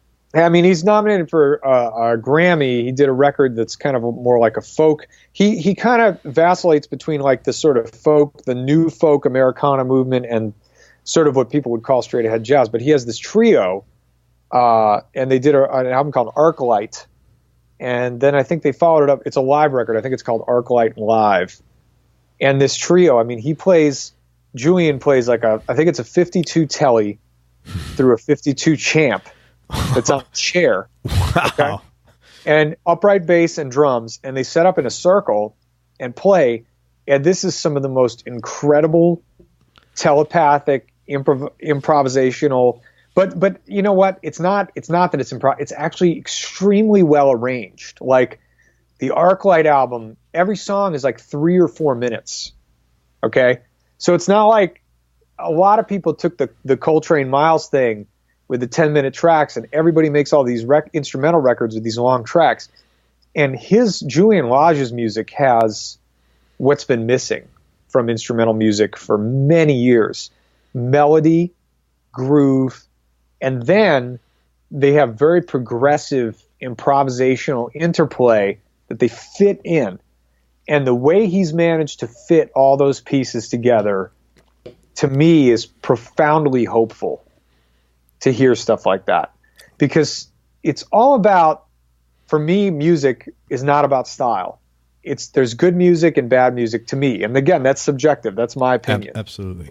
Okay? But when I put something in the good pile and it graduates to the great pile in my mind, it's all about how well do you ride that line between clever and stupid. From the Spinal Tap movie, right? You say something like that in the Spinal Tap movie. It's just a funny thing. But everything in Spinal Tap is true, by the way. But it is all about that line. I mean, when you think about the best music, when you think about Duke Ellington and you think about Led Zeppelin, okay? They all have that in common. And I would even go farther to say artists like I mentioned, Miles Davis and John Coltrane, who we are just, they are life-changing revelations when you find their music, and the scope of it is phenomenal. But they, as players, Miles and Coltrane, started with rhythm and blues and always listened to it. And that tone that they have comes from Coltrane used to walk the bar with Lloyd Price, playing R&B. He used to go jump up on the bar and run down the bar and play saxophone in people's faces and just, play yakety sax. That's how he got his sound. So I think when you mentioned Miles a bunch of times, I think you have to have really high intellectual capacity to listen to that, because I've tried listening to Miles Davis so many times because I want to like it, and I can't. And not that I'm not a bright person, but I think you have to have some other. I just can't get it. The problem is that you're trying.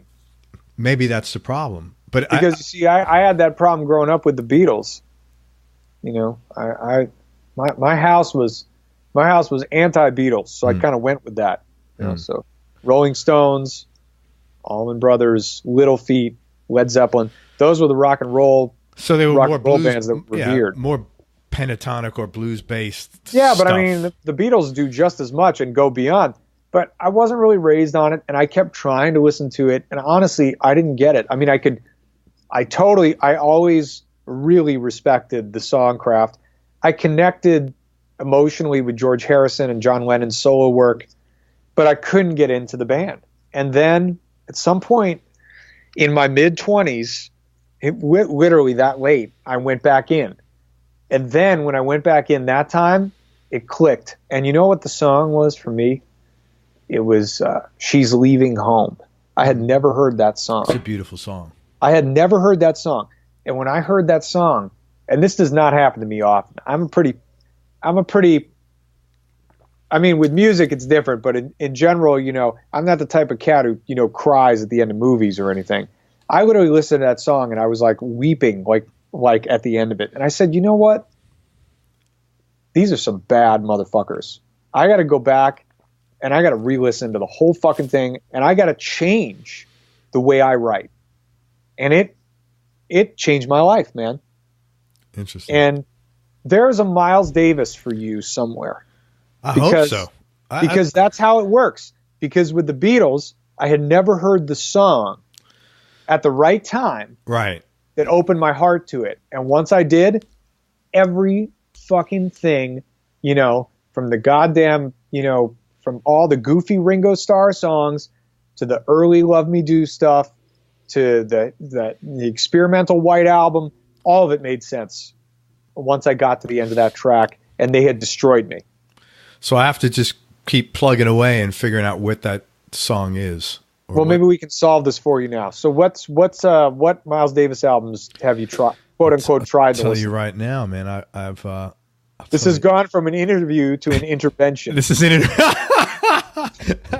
we have Dr. Sharrard here. Yeah, listeners at home, open your Miles Davis catalogs. Let's see. I'll tell you. Let's see. Do you have a time thing here today, man? I always have a time thing, dude. I got kids. You know how it works. I'm on the grid. I'm not on the road yet. I don't know how it works anymore, man. I'm free. Hey, look, when my album comes out and I'm on the road all the time, we'll have to do another one when I don't have to like go pick somebody at school or change a diaper. Totally cool. Okay, so I've tried to listen to here. I got In a Silent Way. There's 2 songs on it, and I've also tried Bitches Brew. It's unbelievable. And I've tried In a Silent Way and Bitches Brew, and it's just like I listen to it, and I'm like, I just walk away with. Do you smoke reefer? Once in a while, but not like, you know, not like. I'm trying to get you in, man. I couldn't. Sometimes you gotta find the right key for the lock. Well, you know what the problem is though? If I smoke weed, I'm like basically useless. I mean, literally. Have you ever smoked reefer and listened to In a Silent Way? Because that might open up new pathways. That might do it. You know, I'm afraid if I did that, it might open up so many new pathways.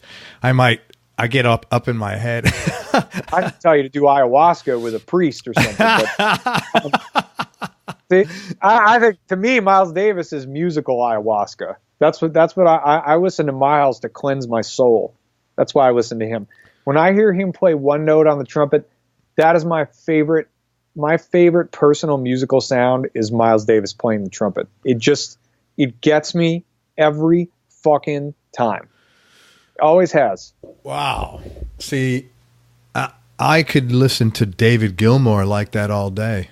The same kind of musician in terms of their economy, okay? Yeah. their economy of phrasing is it's an endless well of inspiration of all kill or no film, right? Yeah. But they're coming, they're different instruments and they're coming out of different, completely different backgrounds and different genres. But to me, they both have a similar effect. Very economical. That's what I always say about Gilmour. Most economical guitars. And it's the same styles. I mean, you got great records. You listen to Sketches of Spain. That's this one here, right? Oh no, I haven't listened to that. So I should listen to that. Check that out. Okay, Sketches of Spain. Sketches of Spain. He did because he was dating this one. I forgot her name. Now, do I listen to it stoned or not, or sober? Stoned or straight? I don't know. The problem, I mean, I don't really smoke very much reefer anymore at all, actually. But it's just like I did when I was on the Gregg Allman bus because it was just constant. But and I certainly did in my teens. Yeah, I did in my teens. That's when I discovered when I used to decide to go down the rabbit hole. For me, it was the records that were immediate were Anything by Miles and Parliament Funkadelic. Yeah, I love Parliament. And Jimi Hendrix. My two favorite artists are Hendrix and Miles. They're my number ones. They tie. Those are my two. Those are my guys. If I was forced to put a third in the number one slot, it'd be Ray Charles. But those are my guys. Those are the guys who changed every time they did something. It changed everybody else.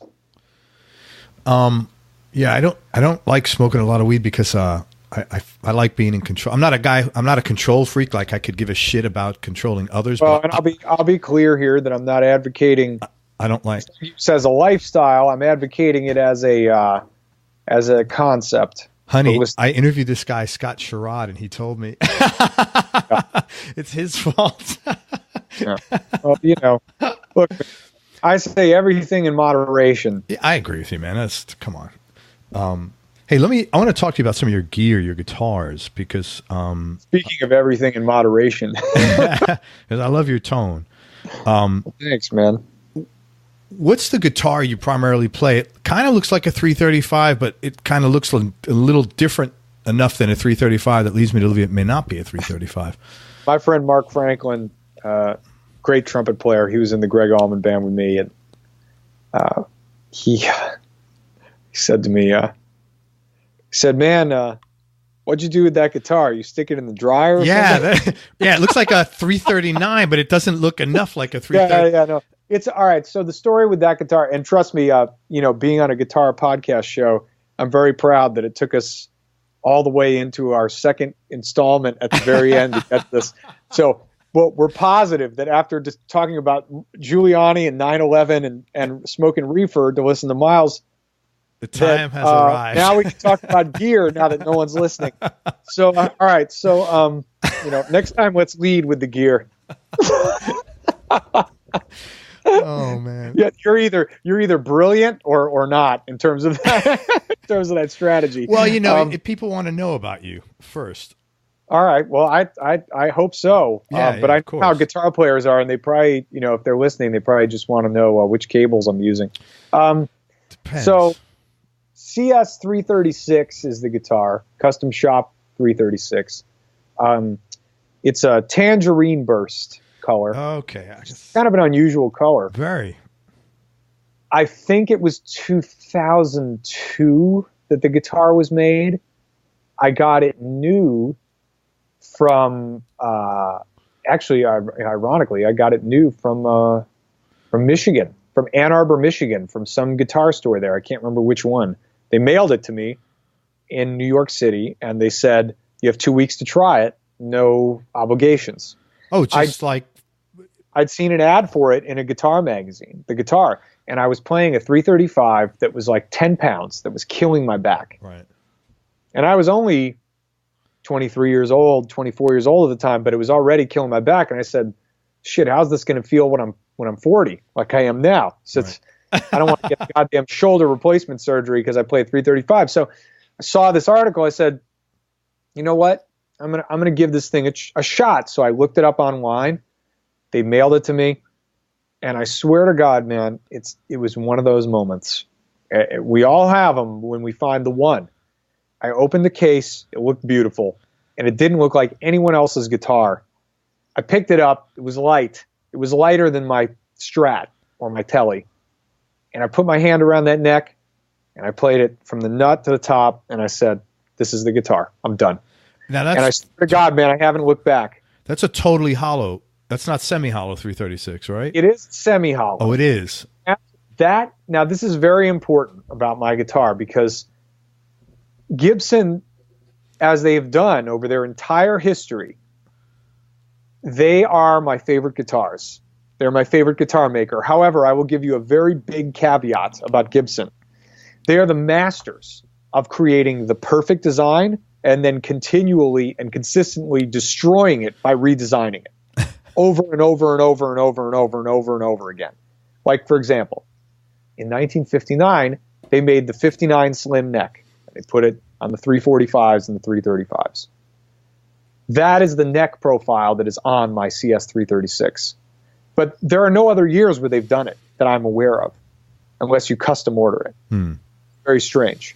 So there's quirky things like that. So that year was the first year they made the custom shop 336. It was the first reduced size 335 they ever made. And that year, they did something called tonally carved with the carving of that instrument, which is they took the shape of an L5 archtop sound hole, they shrunk that shape down and used it as the sound cavity in the guitar. And I think that was so expensive for them to do at a low price point. I paid like $2,700 for it. It's before I was endorsed by Gibson. Yeah, but brand new back in 2002, that was a pricey guitar. I mean, that was not cheap, $2,700. Yeah, I had to sell stuff to get it. Yeah. I had to sell it. I had to sell a super reverb and a guitar to get it, but it's the best thing I ever did was bought that guitar in terms of gear. So anyway, then I took it. So I had ideas for it. Love the guitar, but I was playing at the time a Strat and a 335 on gigs, taking two guitars and going back and forth. And I missed my master volume. So I took it to my tech here in New York City, who I still go to. He moved his shop, lucky me, from Midtown to Harlem, so I can like walk to his shop now. That's pretty cool. It's really convenient. It's a little scary because I get project ideas a little more often now, which is Paul's not cheap, but he's worth every penny, trust me. So Paul Schwartz at Pikamoose Guitars, I took him the 336 right after I got it new in 2002 or whatever it was. And I said, look, I want a master volume. And he goes, well, I don't want to drill the top. It's beautiful. So he goes, I'm going to take a washer. I'm going to stick the master volume in the top of the F hole. The other thing he did is he said the wiring in here is kind of cheap. I'm going to replace it with high-grade wiring. Then he refretted the guitar with his frets, which are amazing. Paul has a Plek machine in his shop. Like steel frets you put in? I don't know what they are, man. I'd have to ask him and get the information for you, but he has a certain one he uses. They're not jumbos, but they're pretty big. And Paul has a Plek machine that he actually knows how to use, and his setups are just, I mean, the guitar just plays like butter, you know, every time I take it to him, and it lasts for a long time. And, you know, he did a lot of upgrades. We put in the wiring, we put in Tusk saddles, we put in vintage pots. What kind of pickups you have in there? So 57 Classics are what they came with. They were in the guitar all the way up until about 2016 or 15 maybe. And then I put Seymour Duncan Antiquities, PAFs, 59 PAFs in there, which I love. Do you think they're true to, I mean, compared to, I know you've played PAF guitars. How do they sound compared to the PAF? Are they pretty close? Or are they very, very difficult contest if it's in an original instrument? I mean, I played a 59 345 at Rudy's Music in New York that it kind of destroyed my life forever. It's $20,000. It had the original 59 PAFs, the slim neck that's on my 336. It was light. It was probably about the same weight as my 336. Might have been about 7 1/4. Man, I'll never forget that guitar. I miss it every day. Yeah. Unplugged. I played it right away. It was like I hit one note and it sounded like a cannon before I plugged it in. Wow. It's like, this is the guitar. So I found one that's better than mine. but it's totally out of my range. But anyway, a lot of guys play 345s, but not a lot of guys play 336s. So I like to think that it gives me a little bit of originality, at least in terms of gear choice. No, the color is beautiful. I've never seen any. That's the only guitar that color I've ever seen. But I did get convinced by my friend Richard Brent at the Big House, who looks after all the old Allman Brothers gear. I'm so in love with Duane's Goldtop that he referred me to this guy in Yugoslavia from Wiz Pickups, W-I-Z-Z. Mm-hmm. They're in the mail. They might even show up while I'm talking to you. They're supposed to get here today. Oh. So I bought a set from this guy, and I'm going to try sticking them in my main guitar, because the bridge pickup is the main thing. And I'll tell you something else I do that's a little weird. Last year, I was in Memphis at the Gibson factory. I was recording my record there, but I went to the Gibson factory one day, and they showed me the Freddie King model. And, Freddie King that's like top. Freddie King, when I first heard him sing and play when I was a kid, I said, this is the baddest motherfucker. This is going to be my guy. I agree with you. We all love Albert and Beebe. We all love them. They're essential. It's like the Roo and the Gumbo, the three kings. And I hold them in equal esteem. But as personally, Freddie was the one. And I remember I was obsessing listening to him for a couple of years when I was like 13, 14, 15. Real early, he became my guy. Because he had the speed in the facility and the tone in the hands. The power. Yeah. The power in his tone. Of the three of them, I think I'll take him any day. The best. That's just my personal angle. But I happen to agree. But Freddie King, I got this record of his 70s stuff, or greatest hits, and I looked at the liner notes, and it was telling me about his life. I was probably about 15 or 16. I was reading about his life for the first time, and I got to the end of the bio, and it said Freddie King died at, whatever it was, 45 years old or whatever it was, of a stroke on December 28th, 1976. When I read that, I kind of freaked the fuck out, because I'd spent 2 years obsessing about this guy. That's the day I was born. I was going to say, that's weird. 1976. Maybe you're Freddie. Maybe you're Freddie in his next life. I'm definitely not. But I like that. I like that. Maybe I like the idea that as we were passing, maybe he gave me a high five. Yeah. Oh, I agree with you about his tone. He's my favorite of the three kings, and he was the guy who pushed me. That's why I bought that 335. I've just wanted one for long before I played guitar, because of Freddie. It's just phenomenal. He's just. So his guitar, and you may want to try this with yours, he would flip the back pickup backwards so that the magnets were closer to the middle. So I've been doing that ever since. Pickup? He put the neck pickup? The bridge. He put the bridge pickup backwards. Peter Green used to do the neck pickup backwards. Okay. Now this is. But Freddie did the bridge pickup backwards, and I tell you what, that bridge pickup, it softens the harshness a lot to move those magnets up that small amount. Now, do you know OX4? I don't know what that is. Okay, so OX4, he's a guy out of England, and he makes PAF pickups. There's two people out of England. I can give you, after we get off, I can give you the links to both of them. Please let me get through this set of pickups. But anyway, and he also makes a Freddie King in particular set of pickups. Well, the guy at Wiz was nice enough to make me my own custom set that's kind of based on two different Duane Allman pickups. So we'll see how it goes. But if it doesn't go well, I promise I will send you an email and go to the again. So that's basically the deal with my guitar. I did put locking tuners on the 336. That's the other thing. So I changed a lot of things about it. Was there anything else you want to know about on gear? Yeah, is there your number 2 and number 3? Was it the Strat and the 335? I mean, they're both the 335. I actually gave to Connor Kennedy, who I was talking about earlier. He had a point where he didn't have a good guitar, and I said, "Well, here you go, break your back, kid." He was like 18 at the time. So the 10-pound 335 is his. It is, yeah. It is now. That's very nice of you, man. And then the Strat I still have somewhere around. It's a maple neck Strat. Nice guitar. But you're basically 95% of the time playing the 336. Well, it depends on the gig. Now, in the studio, I use a lot of guitars. On my own gig, the 336 is 90% of the gig, if not 100%, because, you know, most of the time I don't have, this is going to change next year, but particularly the last couple of years, I don't have my own tech on my gigs. So switching guitars, singing, fronting the band, and engaging with the audience is really difficult. Yeah, so it's a lot of work. I just don't fuck with it. And my 336 can do anything. So I just use it the whole gig. But in the studio, it's the 336, and then I add to that my Mongrel Telecaster, which is, I call it a Mongrel because it's a Warmoth body. It's a neck from an old Danny Gatton model. It has a huge neck, maple neck. You look like you're tall, though. You're a big guy, right? How tall are you? I'm like 6 feet. Okay, so 6 feet. You have big hands, though. I mean, you know, I guess. I mean, I hadn't really ever thought about it. I don't like playing a lot of gigs on big necks, or a lot of time. I don't like spending a lot of time on big necks. Tend to fuck with my the palm of my hand from pressing.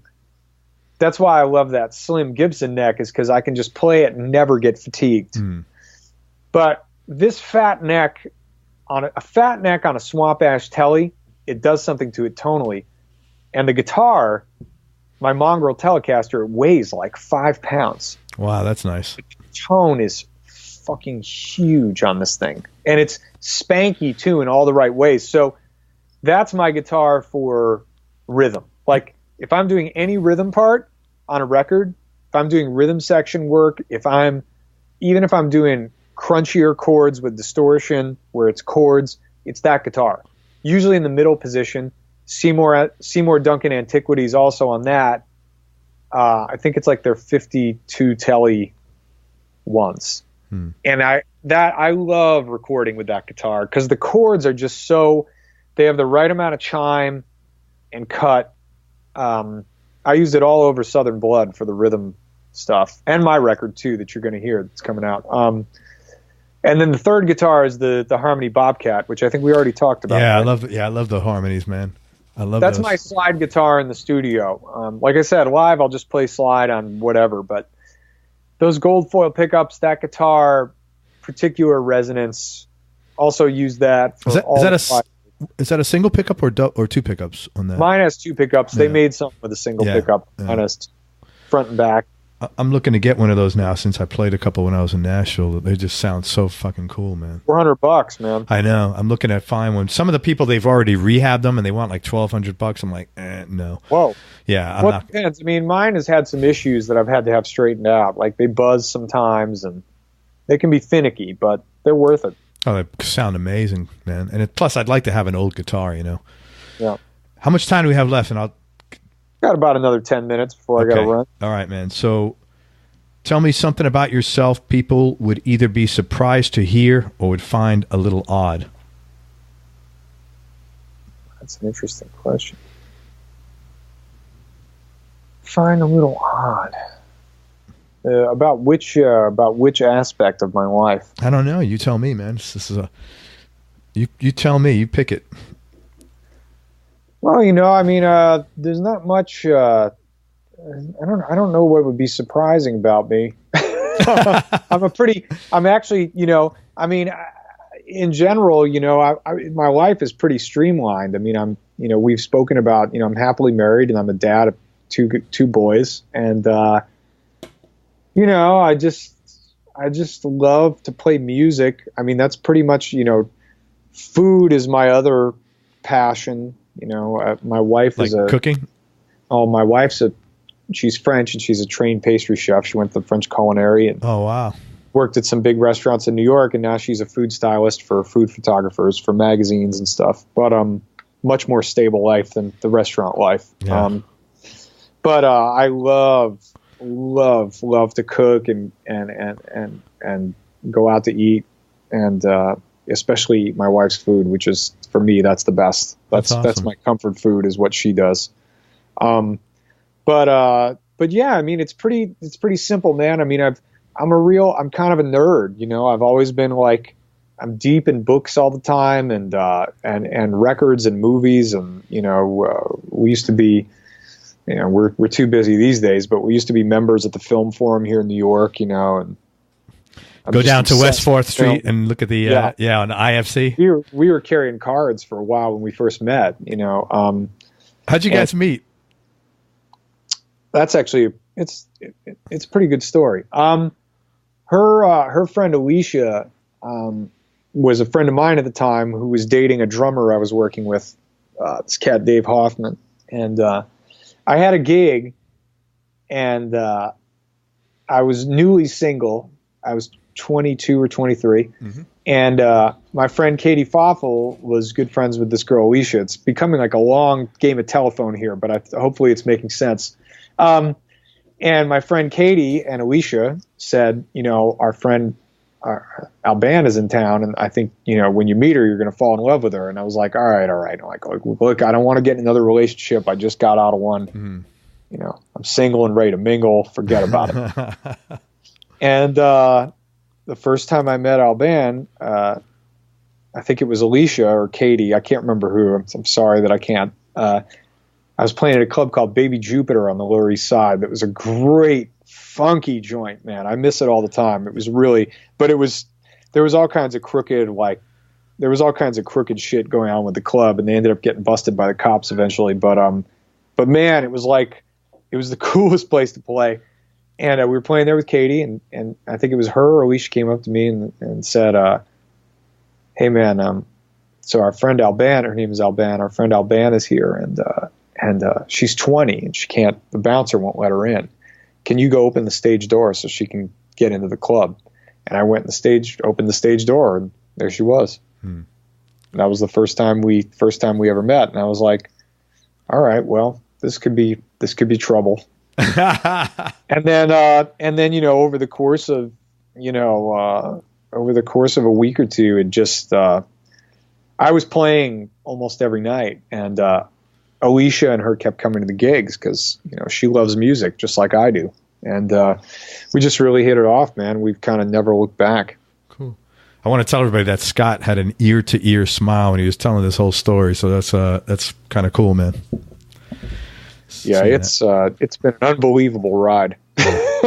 Good, man. I'm going to ask you one more question. I want to make it a good one.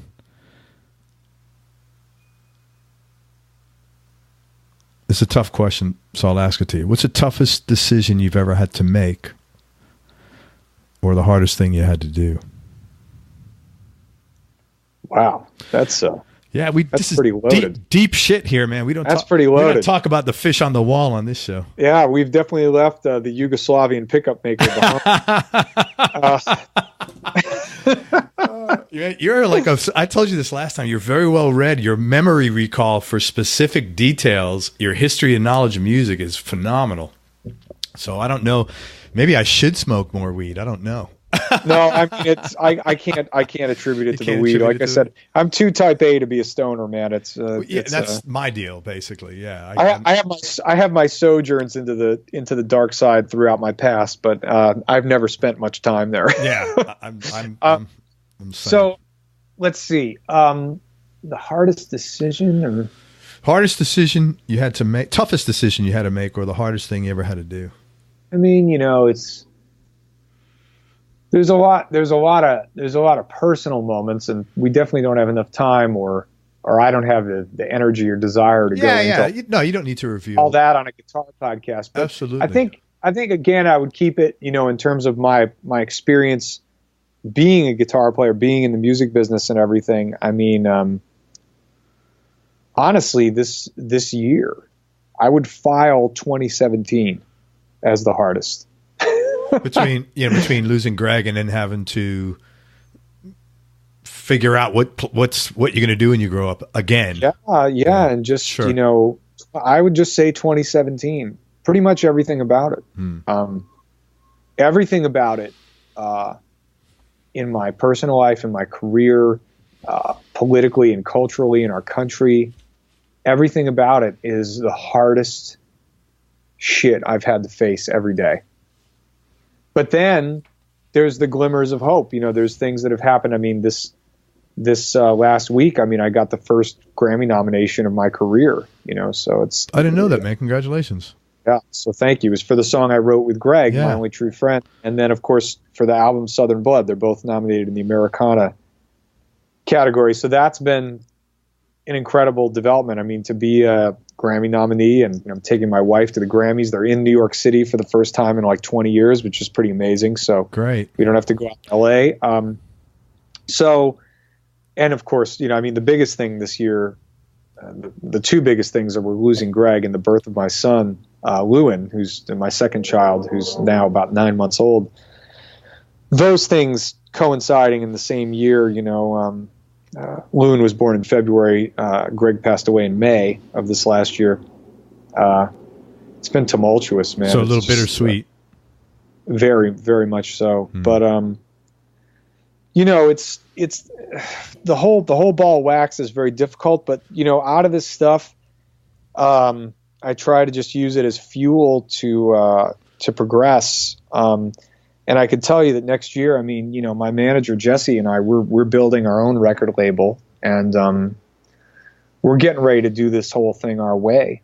And that's something else that's been, sucking up every moment of my life, is preparing to release our own album next year, which will either be the spring, summer, or fall, depending on how many guns we can put on the battleship. We'll see.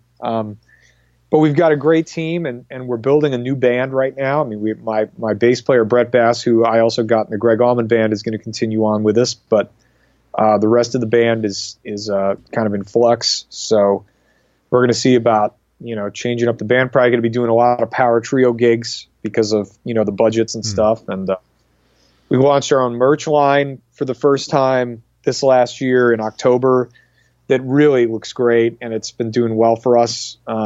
So I think, building a business and trying to, get out of this. But honestly, man, after the Grammys in January, I'm going to be moving on. From this year has been a lot of putting Gregg in the grave over and over again. Yeah, I'm sure. Yeah. And as it should be, yeah, rightfully so. And I've been trying to do it in as respectful and dignified a way as possible. But for me, once the Grammys are over, and I really pray for him and his family and the band and everyone involved with it, that we pull it over the line and get both of them for him. Once that's done, I think my work with Gregg will finally be done, and then I can move on.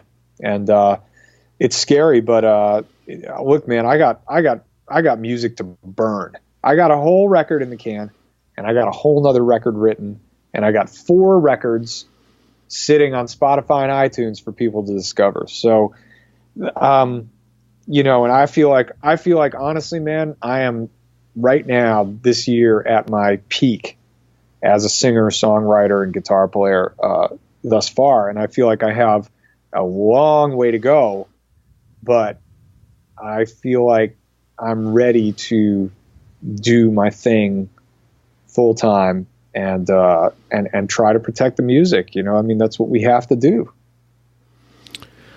I can't thank you enough for your time, man. You've been just a joy to talk to. You're super sincere. You're a fucking really bright guy.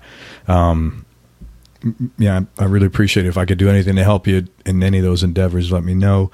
I want to just tell people to check out Scott Sharrard. It's Sharrard. The new album coming out is going to be called Saving Grace, right? Yep. Very aptly titled name. And where can they find you online? Well, I always say, if you can spell my name, you can find me, but good luck spelling my name. You shouldn't assume. ScottSharrard.com. Here it goes. There you go. ScottSharrard.